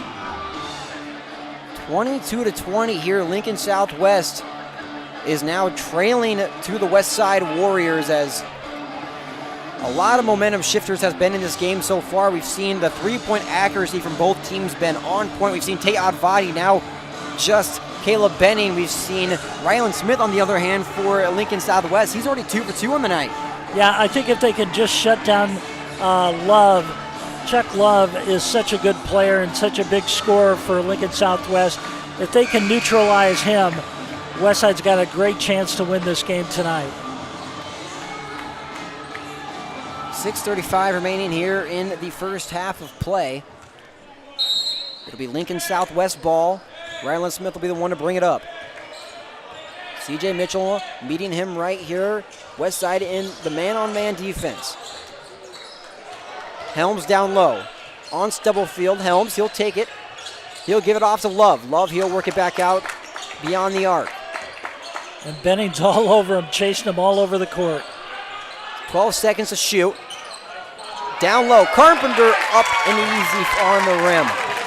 All tied up here at 22 apiece. This is the second time we're tied up here in this game. And that'll go out of bounds on Lucas Helms. It'll stay here for Westside ball. I think you got to look to Oddbody here. He hasn't scored like he did in that first quarter when he hit a trio of three-pointers. So look for Tate to maybe get back on the board here. Caleb Benning over to CJ Mitchell. Westside working slowly. 22 seconds on the shot clock. Kevin Brown now over to Mitchell. 16 seconds to shoot. Mitchell working quick through the legs. Now 11. Brown in the corner. Back to Benning. Now back to Mitchell. It's tipped and taken away by Chuck Love. 4 seconds to shoot now. Tate Oddbody's have to put this one up. Tate Oddbody from range. And it's no good. Rebounded by Jackson Carpenter. And Lincoln Southwest will take this one up. Rylan Smith for himself. Oh my. There'll be a foul call on Caleb Benning. That was a really rough call right there. Almost like the two were falling over each other. He did not like that call, and Caleb Benning arguing with the referee, not liking that call, as Rylan Smith definitely took that one for himself. Could have been called either way, a travel call or a foul, and it just so happened to be on Caleb Benning. And there's the travel call on Lucas Helms. It'll be Westside ball. Still tied at 22 apiece. Yeah, Jim Simon's giving the officials a lot of talk down there along the sidelines. Not happy with that last series down under the basket. And we see that so many times when Jim Simon's all year long. He's not afraid to voice his voice, and even if that means he gets a tech, so be it, he will. Now Stubblefield down low in the middle. Stubblefield back out to Oddbody. Oddbody thinks about the three now. He'll go in for himself. Under the hand layup. Tate Oddbody will take it off the glass, and Westside leads this 24-22. Yeah, they got to get the ball to Oddbody, their leading scorer. His first points of the second quarter. Chuck Love now, he'll give it off. Reed Nagel has some trouble with the ball, and now here's Caleb Benning. Caleb Benning, he'll get fouled, and the referee says it's on the ground. Caleb Benning once again does not like that call, as those are two unfortunate fouls that he does not like. Nonetheless, it'll be Westside ball down low on the sideline as he made the layup. Would have been an and one, but it would have been a nice play to put on the board, but they take it away, but they'll still get the ball underneath. Benning will get this one in to Stubblefield. 33 seconds to shoot, 4:33 on the clock. Benning to Brown, Brown back to Benning. Now Crawford, Westside moving the ball around. Here's Caleb Benning, he'll pull up for the three. Bang! He's got it for the and one. 4-point possible play here for Caleb Benning as he shoots it as he gets hit. He's 2 for 2 from behind the line, and nothing bigger than that one. A possible 4-point play right here. He just nailed it. Caleb Benning, have a night so far. We have not seen this shooting all year long from Caleb Benning, and here he is going 2 for 2 from the three line. And 4-point play will not go in his favor as he misses his free throw attempt. And a quick block right there from Kevin Stubblefield on Yoel Lamb. It'll be Westside ball. Kevin Brown working quick. He'll do a spin move off the glass. Oh my goodness, Kevin Brown. What a play right there from Kevin Brown. I'll tell you what, I haven't seen that from Kevin Brown. He took a spin move at the free throw line and drove to the basket, giving the Warriors their biggest lead of this game so far, 7 points, 29-22. What a play by Kevin Brown. Westside came into this game and they are not fooling around. They are on a 2-game losing streak. They are looking to bounce back, and this is their bounce back game right here with a 29-22 lead. Caleb Benning playing tight defense on Chuck Love beyond the arc. Nagel will set a pick. Love, he'll pull for the jumper off the glass, no good. Rebounded by Oddbody. And now here's Stubblefield. Stubblefield will take it up. Crawford over to Benning. Benning for three again. Got it, he's good! Caleb Benning, 3 for 3 on the night. And another timeout is called. Wow, Caleb Benning, a trio of three-pointers here in the second quarter. Tate Advati had a trio of three-pointers in the first quarter. That's a 1-2 punch for the Warriors from the outside. What a night Caleb Benning is having for himself. 3 for 3 beyond the arc. And he is that spark that this Westside team needed. Westside leading by 10 here. 3:36 to play in the first half of play. We're going to take a quick break on the WTV Live Network. When we come back, more Westside basketball action.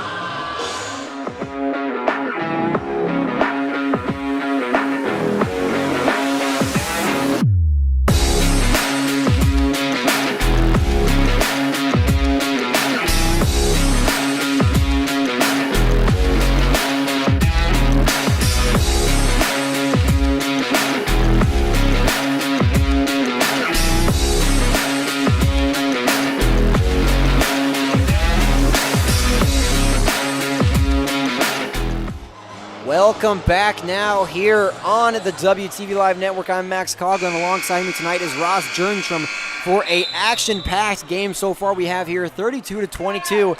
Caleb Benning, 3 for 3 beyond the arc so far tonight, Ross. Something we have not seen from him all season long. Yeah, the Warriors were trailing 20-19, and in this span, Westside's Caleb Benning has hit 3 3-pointers to put the Warriors up by 10 points. He's been the difference here in the last 3 minutes of this game. Foul is called on Malik Crawford. That's his first personal, 4th team foul. Rylan Smith will be the one to bring it up here for the Silverhawks. Caleb Benning playing one-on-one defense. Westside has transitioned from the 3-2 defense, and they have moved to man-on-man, which, in my honest opinion, has been a real key factor into how they've been playing, because the 2-3 defense working for them, they started at the beginning of the season. We saw it earlier in the Lincoln Southeast game with the first loss of the season. Didn't really work how they play, and they moved to that man-on-man, and it has worked perfectly for them. Yeah, that Lincoln Southwest loss looks pretty good for Westside right now, because Lincoln Southeast is ranked. Oh my goodness. Caleb Benning 4 for 4 on the night from 3. Oh gosh, let's just give the ball to him the rest of the game. I think Caleb Benning ate his Wheaties this morning, Ross. I don't know. Oh my goodness, another block from Kevin Stubblefield. But it is put back up by Reed Nagelin. Something has gotten to these Westside Warriors as they are playing phenomenal basketball. Here's Kevin Stubblefield in the corner, and he's got it! Kevin Stubblefield for 3. Westside leads this 38-24, 2:33 remaining. Rylan Smith for 3 now, and it's just no good off the iron. Trying to put back up by Chuck Love, and it's no good. Kevin Brown with the rebound. Tate Advati will pull up for the jumper, and it's no good off the iron. Rebounded by Reed Nagelin.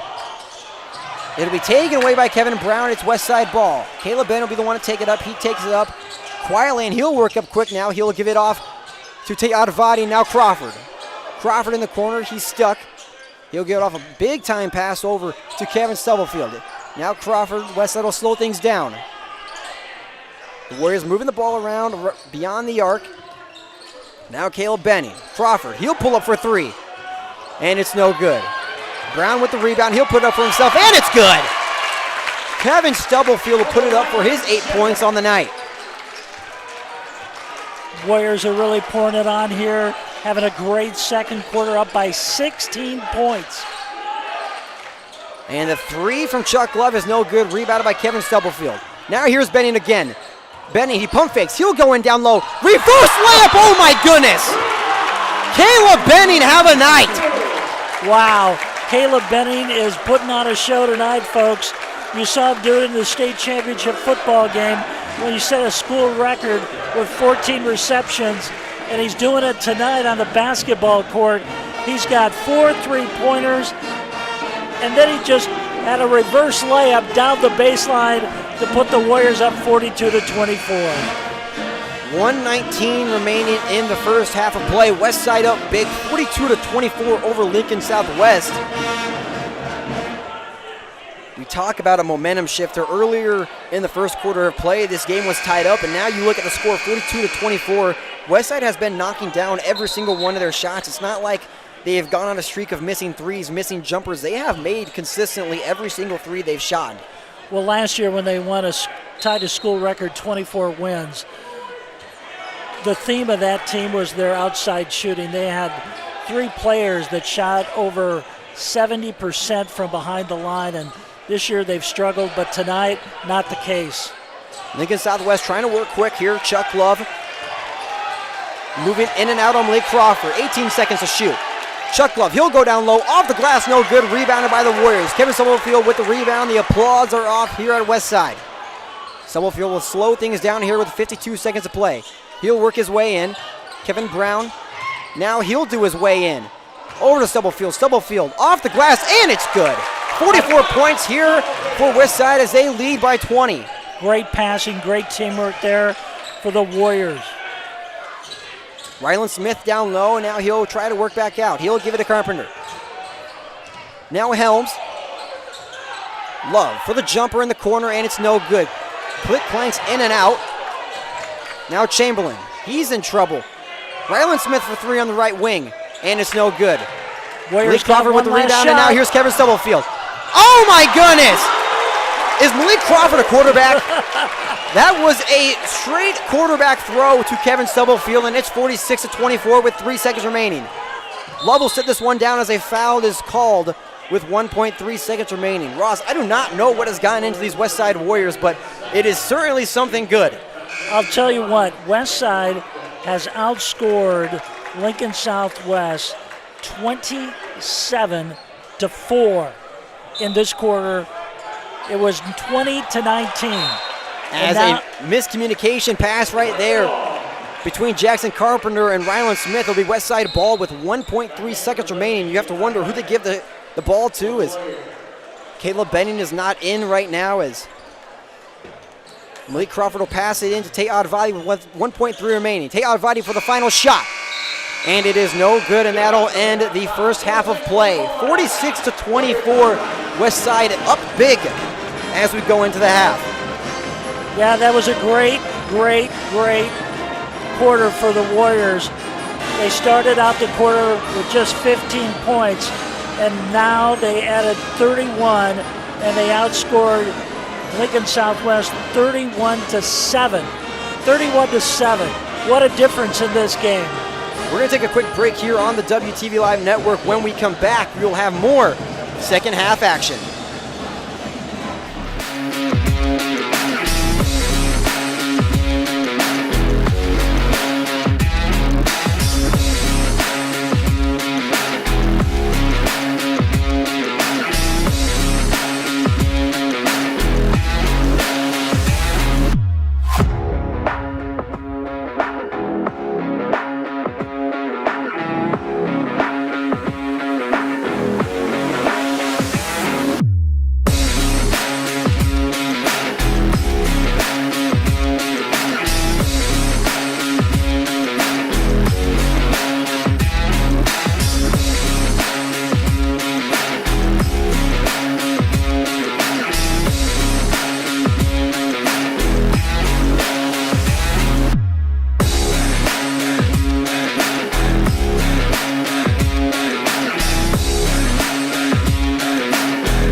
Welcome back on the WTV Live Network. We have half-court entertainment here. Mark Gurnett taking on Davis and Crowley here. As Mark Gurnett will be on the free throw. Davis and Crowley will be on the three-pointer already, and they are both tied at the three-point mark as they are both struggling. As Davis and Crowley will put in his three-pointer, and he's onto the half-court shot. The half-court shot is no good, as Mark Gurnett is still struggling as he makes his three-point attempt. Now both are on the half-court shot. Here's Davis and Crowley, and it's no good. Now Mark Gurnett, and he whiffs it. Both trying their hardest. That one goes just off the rim. Both will meet back at half-court. Oh, he's messing with him a little bit here. Now they'll both shoot at the same time. Davis and Crowley will put it in. Davis and Crowley wins the halftime entertainment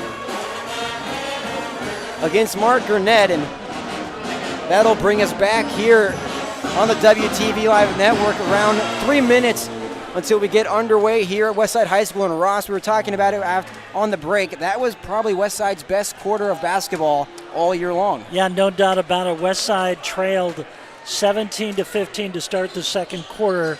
Then Caleb Benning got hot, and the young man made 4 3-pointers and then added a reverse layup in that run, and Westside outscores Lincoln Southwest 31-7 in that quarter. The best quarter that we've seen of the Warriors this season, and it could not have come at a better time because this game was really in doubt.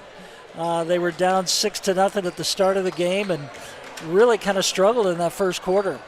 Caleb Benning coming into the second half with 14 points of his own, going 4 for 4 from the three-point line, which we have not seen from him all year long. So, yeah, that's one thing. If this team can get a three-point performance like that from Caleb Benning from beyond the arc, that just opens up everything down low for Kevin Brown and Kevin Stubblefield, the two big guys underneath for Westside. That could really provide dividends for this team down the stretch of the season if that can happen, because C.J. Mitchell at the point, he can throw it out to Oddbody or throw it out to Benning in the corners, and that would really spread the defense out for opposing teams. One thing you can't forget about, though, is Lincoln Southwest. They are a team that they don't go out of a fight. They don't back out of a fight. They are currently down 46-24, but that does not mean you can count them out quite yet. Chuck Love, he is going to try to put on a performance of his life here in the second half of play. Lucas Helms has been having a night for himself so far tonight. We talked about Carter Chamberlain, just players who have really not started off yet. They didn't start out too high like they have been going all year long, and it's a team you cannot count out quite yet. Yeah, Lincoln Southwest is a team that averages about 67 points a game. Westside averages 60 points a game, and they're already at 46, 14 points under that average. So that tells you what kind of performance Westside has played tonight, if they can keep up that offensive output. Because, you know, Max, when you look back at Westside's last 4 games, against Gretna, they only scored 43. They scored 67 against Papillion. Then they scored 52, and last week, only 43 points. They have surpassed that total at halftime tonight for their total scoring against Papillion South last Saturday. We're now just about 10 seconds away from getting underway here at Jim Tingle Court for the second half of action. Again, I'm Max Coughlin. Alongside me tonight is Ross Jernstrom and the entire WTV Live crew to bring you this action-packed game between Omaha Westside and Lincoln Southwest. And this is the beginning of a long home stretch for the Warriors. They have 5 games, including this one, here on their home court, trying to get that wild card home court advantage. They have to be in the top 7 in the wild card standings. They're currently in 9th place right now in the state. Rylan Smith will be the one to bring this up here for the Silverhawks as they come out this one moving quick. Now Chuck Love over to Lucas Helms. Helms, he thinks about the jump shot, and he'll work down low, layup off the glass, and it's good, and that's the first points of the game of the second half here for the Silverhawks. 26-46 as they're down 20. Benning now over to Crawford as It is tipped, almost taken away by Chuck Love. Now Crawford, he thinks about the three, he'll go in. He'll go back out to Advadi. Westside working the ball around. Advadi for three at the top of the key. Bang, he's got it. They just keep going. Westside not looking to stop anytime soon here as a quick three out of the half will go in Westside's favor. 49-26 here. 7:19 remaining. Ryland Smith will be the one. He'll get it over to Chamberlain. Now Helms.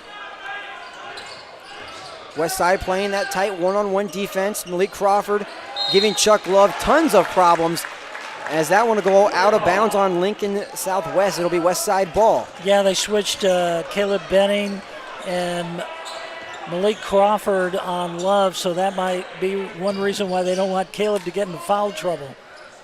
Caleb Benning will be the one. He'll take it inside for himself. He uses pivot foot. Now Crawford for three on the wing. And it's no good. Rebounded by Walter Chamberlain. Now Chamberlain taken away by Caleb Benning. Defensive effort right there. Now Advadi for three. And it's good. I think Tate has come out in the half saying, I'm going to put some up from behind the arc. It was just a shot for two. And so Westside 51, Lincoln Southwest 26 as Chamberlain's shot is no good. It'll be a foul on Westside.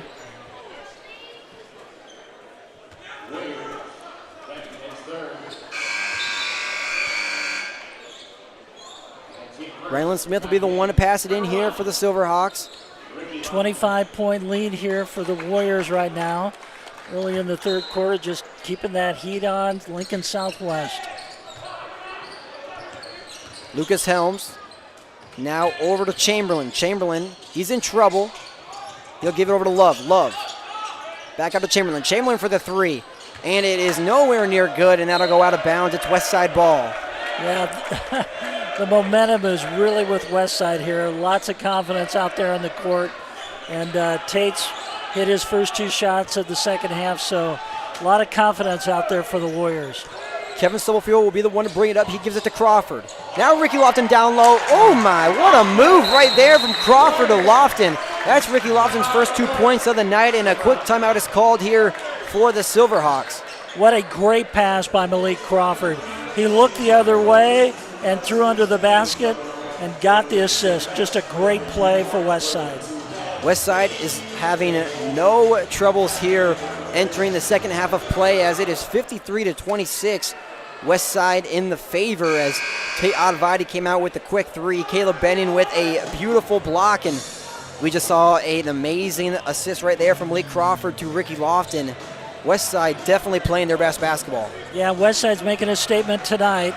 They're giving a message to the teams in the capital city because Lincoln Southwest is one of the top teams down there. They're ranked number 10 in the rankings.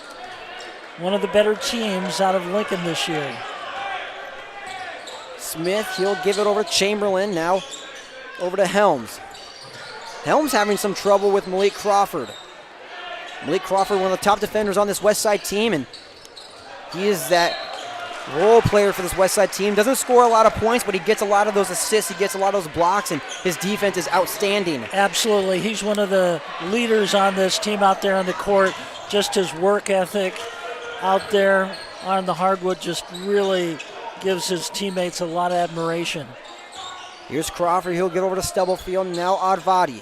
Advadi working over to Crawford. Crawford, he'll work down low. He finds someone to give it to. He finds Stubblefield. Stubblefield will pull up for the three, and it's no good. Rebounded by Lucas Helms. Now Ryland Smith. Ryland Smith will take it in hard. He'll pull up for the jumper. It's tipped and blocked by Tate Advadi. Rebounded by Kevin Brown. Westside working quick here with a lot of momentum on their side. Now Kevin Stubblefield. He'll have contact, and he'll put it in for two. Just kind of drops it over the rim right there. Westside 55, Lincoln Southwest 26. Here's Love. Oh my. All the way out beyond the arc. Chuck Love. He's got some range. Number 7 scorer in the state. Now Kevin Brown, he'll go for an attempt, and it's no good. Just off the iron.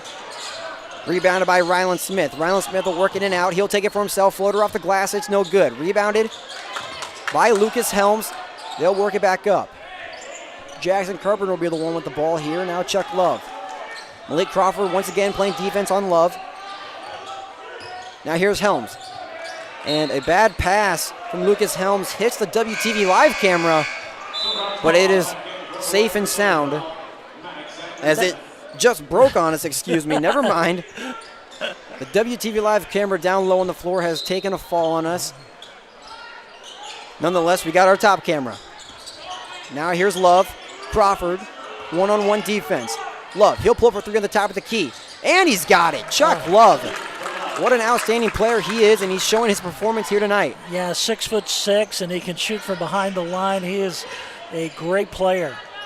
It's tipped out of bounds. It'll stay here on Rylan Smith. The pass was intended for Tate Advati down low on the block. Malik Crawford will be the one to pass this one in. Crawford will get it into Advati. Advati, he'll work down low with the reverse layup again. Oh, my. I can't believe he wasn't called for a foul. And Tate looked at the official like, aren't you going to call that? Nonetheless, it's a nice 2 points there for Tate Advati with the reverse layup. Now here's Carter Chamberlain. He'll give it over to Jackson Carpenter. Lucas Helms, he'll try to give it over to Chuck Love, but it's a bad pass. It'll be Westside ball. Yeah, Tate's already got 7 points so far in this quarter. Really came out of the locker room red hot.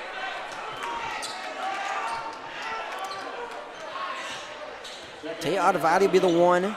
He'll bring it up. 3:38 remaining here in the third quarter of play. Tate Advati, reverse layup once again, and it's good. And what a great pass by Malik Crawford. Just spotted Advati down the lane and got it to him. You talk about a team player right there, Malik Crawford, and he is showing it off tonight. Shot just no good. It's kept alive by Malik Crawford. Kevin Brown will be the one to take it up. Kevin Brown working fast. Now Advati for three. Got it, he's good! Tate Advati.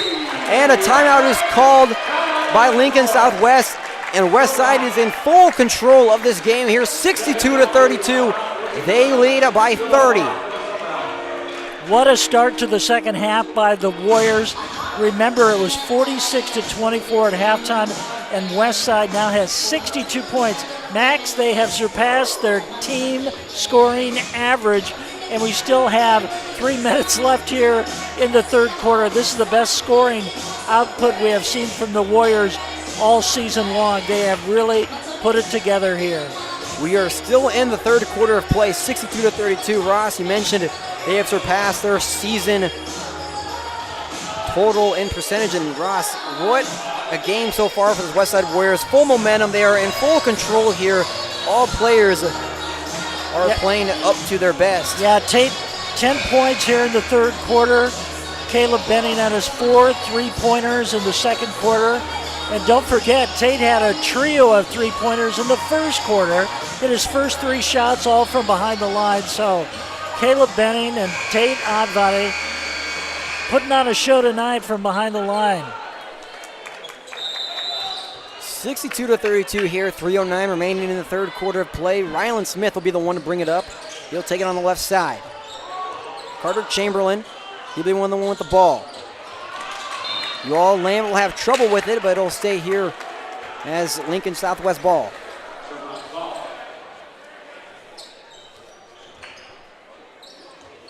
Love will be the one to pass it in to Smith. He'll give it right back to Love.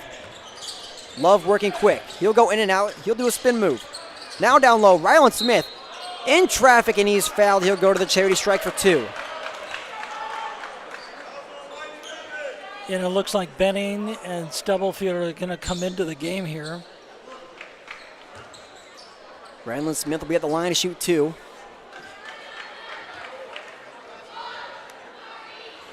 His first attempt is good, and he'll have one more. Kevin Stubblefield and Caleb Benning will be checking in for Kevin Brown and Malik Crawford.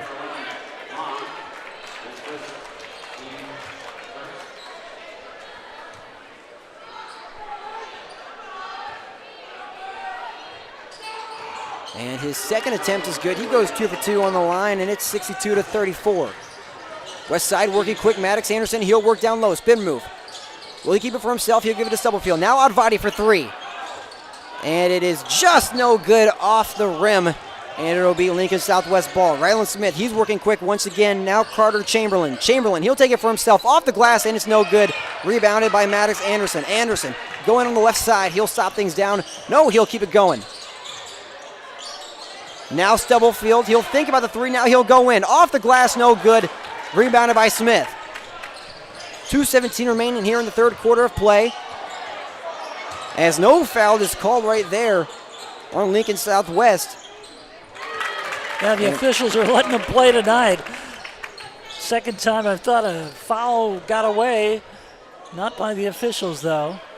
And Ross, sometimes when the officials let you play, sometimes it's a good thing because it keeps the game going. It keeps.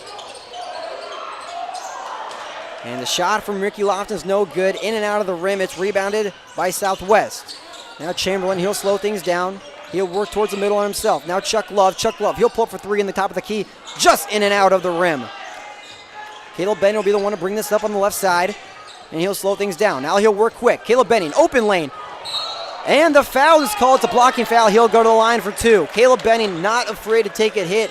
As you see him on the football field all the time. Yeah. And now you see him driving in. He's so quick. The foul. I'm telling you, Max, he is so quick out on the football field, covering receivers, and as a wide receiver on offense can make that cut to the sidelines. He's just so quick out there on the court, just bolted to the basket. Benning's first attempt is good, and he'll have one more. Malik Crawford will wait to check in. But Lucas Helms will check in here for Carter Chamberlain, as Malik Crawford will be the one to check in for Caleb Benning. Benning's second attempt is off the glass, and it's good, and Malik Crawford will check in for Benning, who has 20 points on the night here for himself. As you know, I don't think he's missed hardly any shots tonight. Come to think of it, he's been perfect from behind the line. He's really just made all his shots. Malik Crawford with a defensive effort. He'll take it for himself off the glass, and he is fouled, and he'll go to the charity strike. Well, I tell you, Malik is so quick on defense.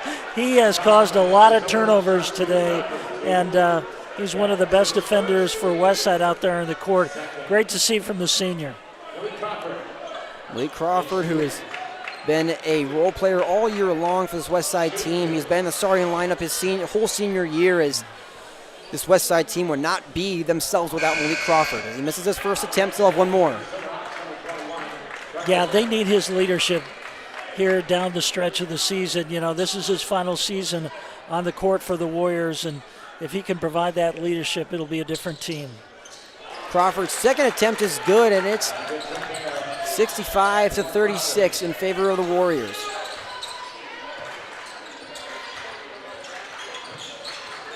Lincoln Southwest moving it down, and now here's Lucas Helms. Helms, he'll work in.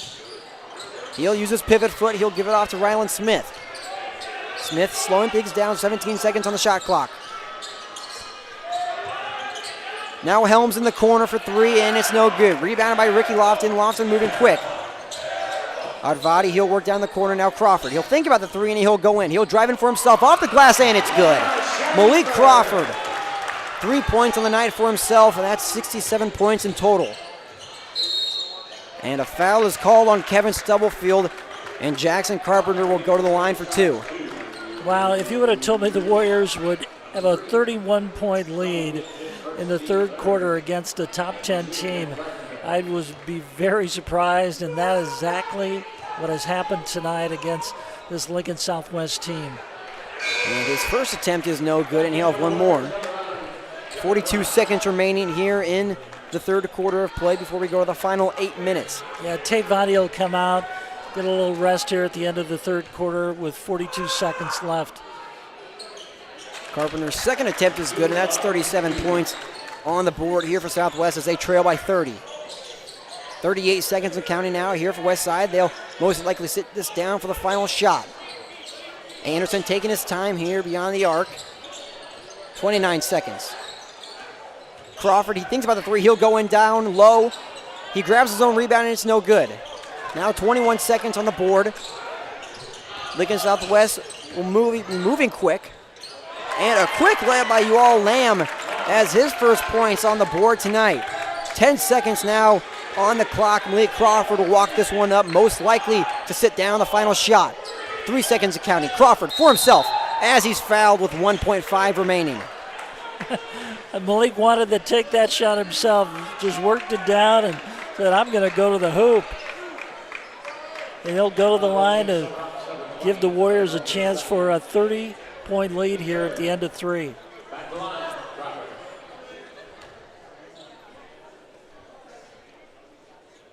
Crawford's first attempt is good as he's 2 for 3 now on the night from the free throw line.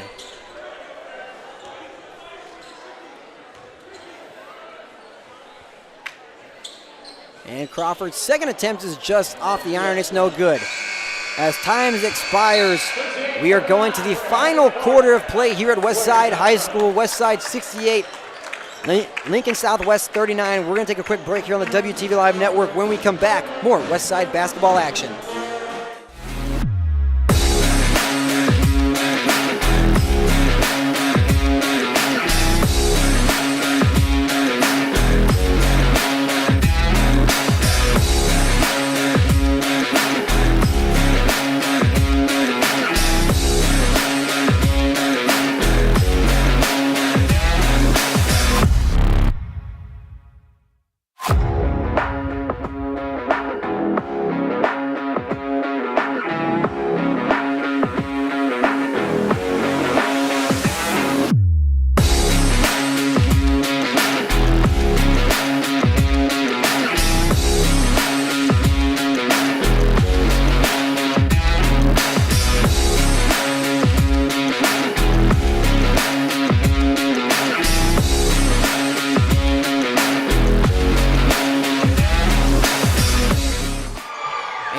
Back here at Westside High School for the final 8 minutes of action. Westside 68, Lincoln Southwest 39.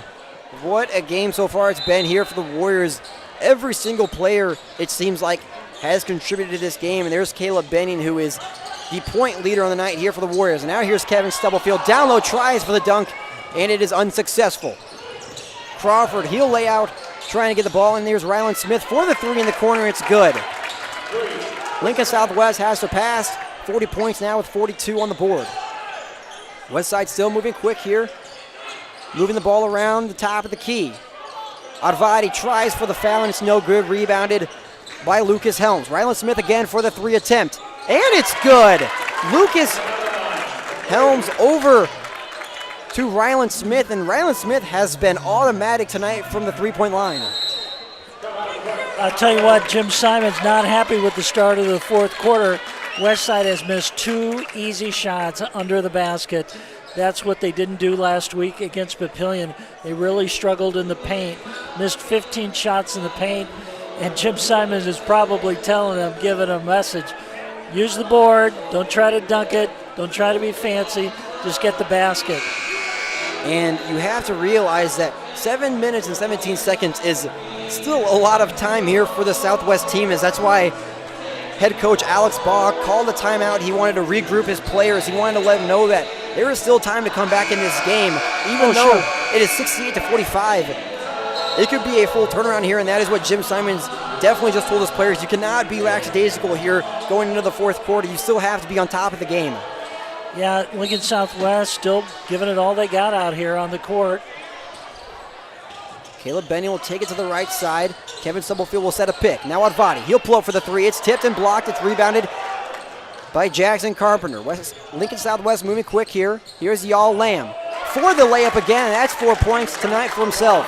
Well, they are really putting a run here on the Warriors. Caleb Benning again. He'll give it to Malik Crawford. Westside moving the ball around the arc. Now Stubblefield. He thinks about the 3. He'll go in for himself. He'll take it off the glass, and it's no good. Rebounded by Lucas Helms. Helms, he'll work quick. Jackson Carpenter, he'll be left alone in the corner now. Here's Lamb again. Off the glass and good by Reed Nagel. And that's his 4th point of the night. 68-49 here with 6:22 remaining. Lincoln Southwest with a 10-0 run here to start the fourth quarter over Westside. Benning thinks about the 3, doesn't go. Kevin Brown will slow things down. 18 seconds on the shot clock. And I do not know how that was not a foul, and a travel is called. I'm a little bit confused right there, Ross. And so's Jim Simons. He's giving the referees a little discussion down there on the sidelines. But the Warriors have yet to score here in the fourth quarter. Lincoln Southwest on a 10-0 run to try to get back in this game. 6:01 remaining here in the game. Nagel down over to Lamb. It's kept alive by Maddox Anderson. It's double field now over to Crawford. Crawford, it is tipped and blocked by Lucas Helms. And a quick fast break here for Lincoln Southwest. Ryland Smith over to Lamb. It'll be a charge on Ryland Smith. Maddox Anderson making his appearance here tonight.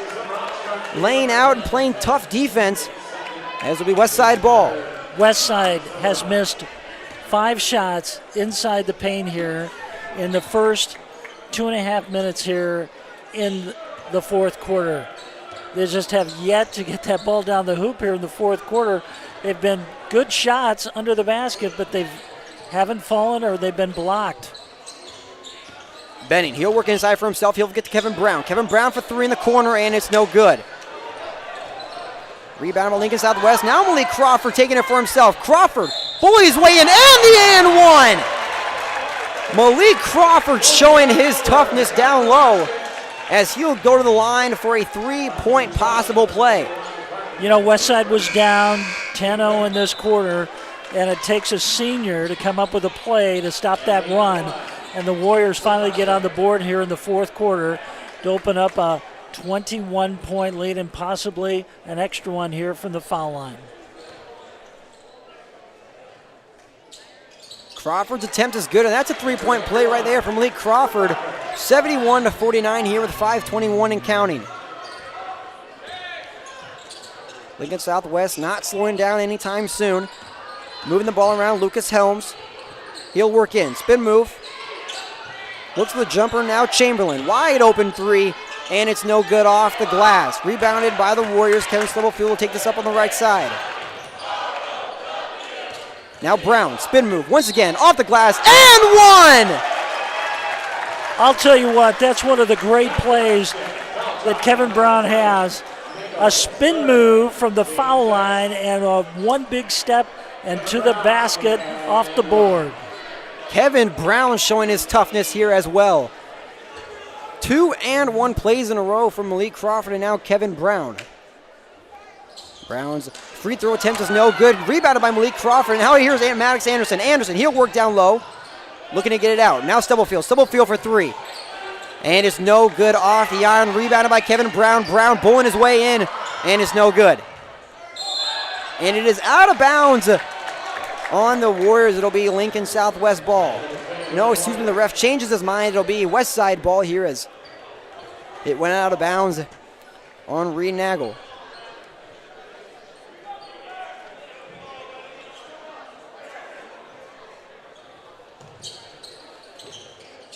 Maddox Anderson with the ball on top of the key. Now here's Caleb Benning. Benning, he'll show some fancy moves and he'll give it off to Crawford. Crawford, he'll keep it for himself. He'll work inside in the middle as a foul is called on the ground. And that'll be on Jackson Carpenter, his second personal foul of the night, and Lincoln Southwest 7th. I'll tell you what, Malik Crawford really proving himself tonight, making some great plays on defense, working that ball inside on offense, drawing some fouls and making some free throws. Malik Crawford's first attempt is good, and he'll have one more. 4:29 remaining here in the game as Westside's up big 74-49. And Crawford's second attempt is good. He'll go 2 for 2 on the charity strike as Chamberlain will be the one to bring it up. Chamberlain over to Helms. Helms over to Nagel. Malik Crawford almost with another steal to his name. And it'll be Westside ball as it went out of bounds on Reed Nagel. Still 4:18 left in this game. All the first string players are in there. Crawford over to Anderson. Now Benning. Benning working it around to Stubblefield. Stubblefield now over to Ricky Lofton. It's taken away by Reed Nagel. He'll give it off to Chamberlain. Carter Chamberlain thinks about the 3, doesn't go. Carpenter now over to Helms. Helms, he'll work down low on the sideline, and he'll give it to Chamberlain. Chamberlain for 3 on the top of the key, and it's no good off the rim. Rebounded by Lucas Helms. Helms puts it back up off the glass, no good. Rebounded by Ricky Lofton, and it'll be Westside ball. Now Stubblefield working quick. He'll go in for himself off the glass, no good, and he's fouled. Getting to the line just as good as, for the Warriors. Stubblefield, one of the better free throw shooters on this Westside team. He gets fouled a lot down there underneath, so he's used to going to the charity stripe.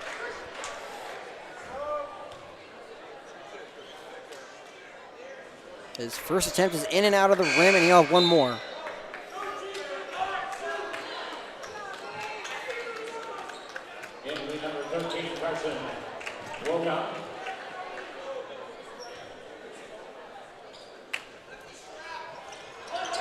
And Stubblefield gets his own free throw attempt. Caleb Benning gets it and is just out. He tips it over to Crawford. Now Anderson for 3. And he's got it good. Maddox Anderson from the right wing. And you can count it for him for his first 3 points of the night. This is the best three-point shooting performance by the Warriors all season. They've really nailed it from beyond the arc. And the foul will go on Malik Crawford. That'll be his second personal, 4th team. Tyson Ottavati and Monte Gettings will make their appearance here tonight. The freshman and sophomore duo. Tyson Ottavati is Tate Ottavati's brother, who is 6'7". Ross, he provides the height. Yeah, nice one-on-one matchup in that driveway at home. Here's Lamb. Carter Chamberlain, he'll work down low. He'll stop, give it over back to Lamb. Lee Crawford playing tight one-on-one defense. Lamb tries to work in, he'll give it off. Down low to Carter Chamberlain again. Chamberlain, he'll pull up for the jumper, and it's good. 51 points now on the board here for Lincoln Southwest. 2:50 remaining in this contest. Monte Gettings over to Malik Crawford. And it's taken away by Jackson Carpenter. Carpenter, oh! Jackson Carpenter showing his ups here late in the 4th quarter. Ottavati with the ball. He'll give it down low to Anderson. Anderson with a free open lane, and as it clanks off the rim. He'll put it back up for his second attempt, and it's no good. And he is fouled by Tyson Ottavati. Yeah, the Warriors just a little struggle there with their passing game here with some of the reserves. It's allowed Southwest to get some turnovers here. Carter Chamberlain will be the one to bring it up here. Under 2 minutes and 20 seconds of play. Owen McGovern making his appearance here tonight, and that one is taken away by Malik Crawford. It is just no good off the glass, and it'll be Lincoln Southwest ball. Here's McGovern again. McGovern over to Lamb. McGovern getting in the corner. He'll give it over to Chamberlain. Lincoln Southwest moving the ball around as much as they can. Chamberlain, he'll go up, and he's fouled. Well, all the Westside players, it looks like Donnie Barfield's going to come out there on the court. A lot of young players for the Warriors tonight, and that's a good sign for this team that had really kind of been struggling here at the end of January the last couple of weeks. Chamberlain's attempt is no good. As JT Evans making his appearance here tonight. The senior with 1:52 remaining. Chamberlain's second attempt, and he'll put that in for 54. Gettings will be the one to take this up here for the Warriors as Gettings, he'll put the 3 up. Bang! Monte Gettings! Show me some sauce. Making his appearance here tonight on the court. Chamberlain will take it for himself, and it is just no good off the iron. Rebounded by Ricky Lofton. Lofton, he'll do some silly moves right there inside the paint. He'll give it to Anderson. Anderson for 3 again. Oh my goodness, he's got it. It is a 3-point party here for the Westside Warriors with 1:18 remaining. I'll tell you what, that does so much for the morale of this team when you can see the reserves come out there on the court and put some points on the board. Westside now back up with a 30-point lead, but a lot of smiles down there on the sidelines on that bench. 84-54 here with almost under a minute to play. What a game this has been here for Westside. As Trell Snoddy is making his appearance here tonight as well. Everybody has made it in here tonight for the Westside Warriors.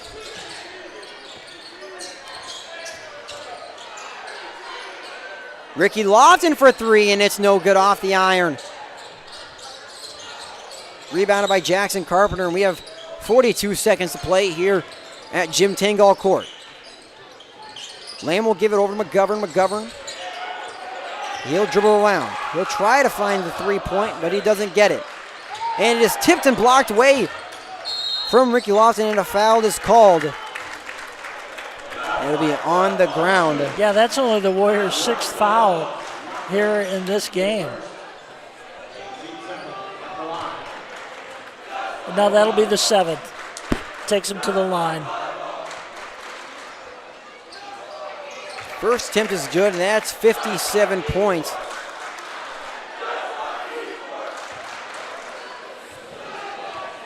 As 27.4 seconds remain.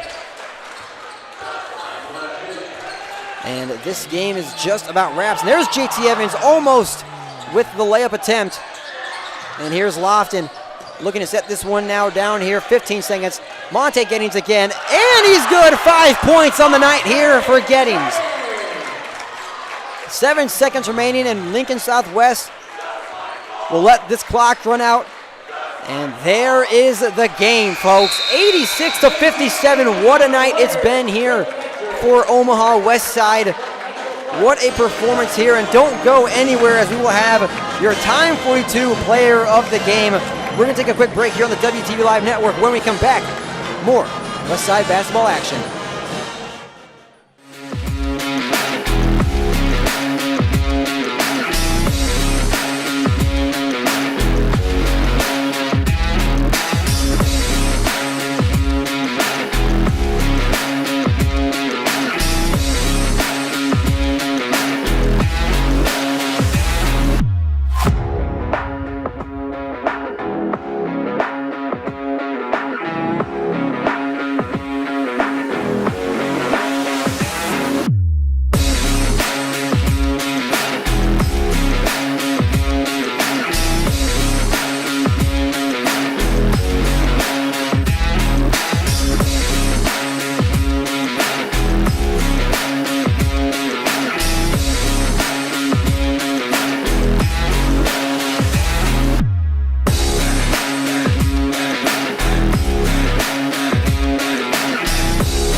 I'm Max Coughlin here with the Time 42 player of the game, Caleb Benning. Caleb, I got to ask you how you did it. 4 for 4 on three-pointers tonight.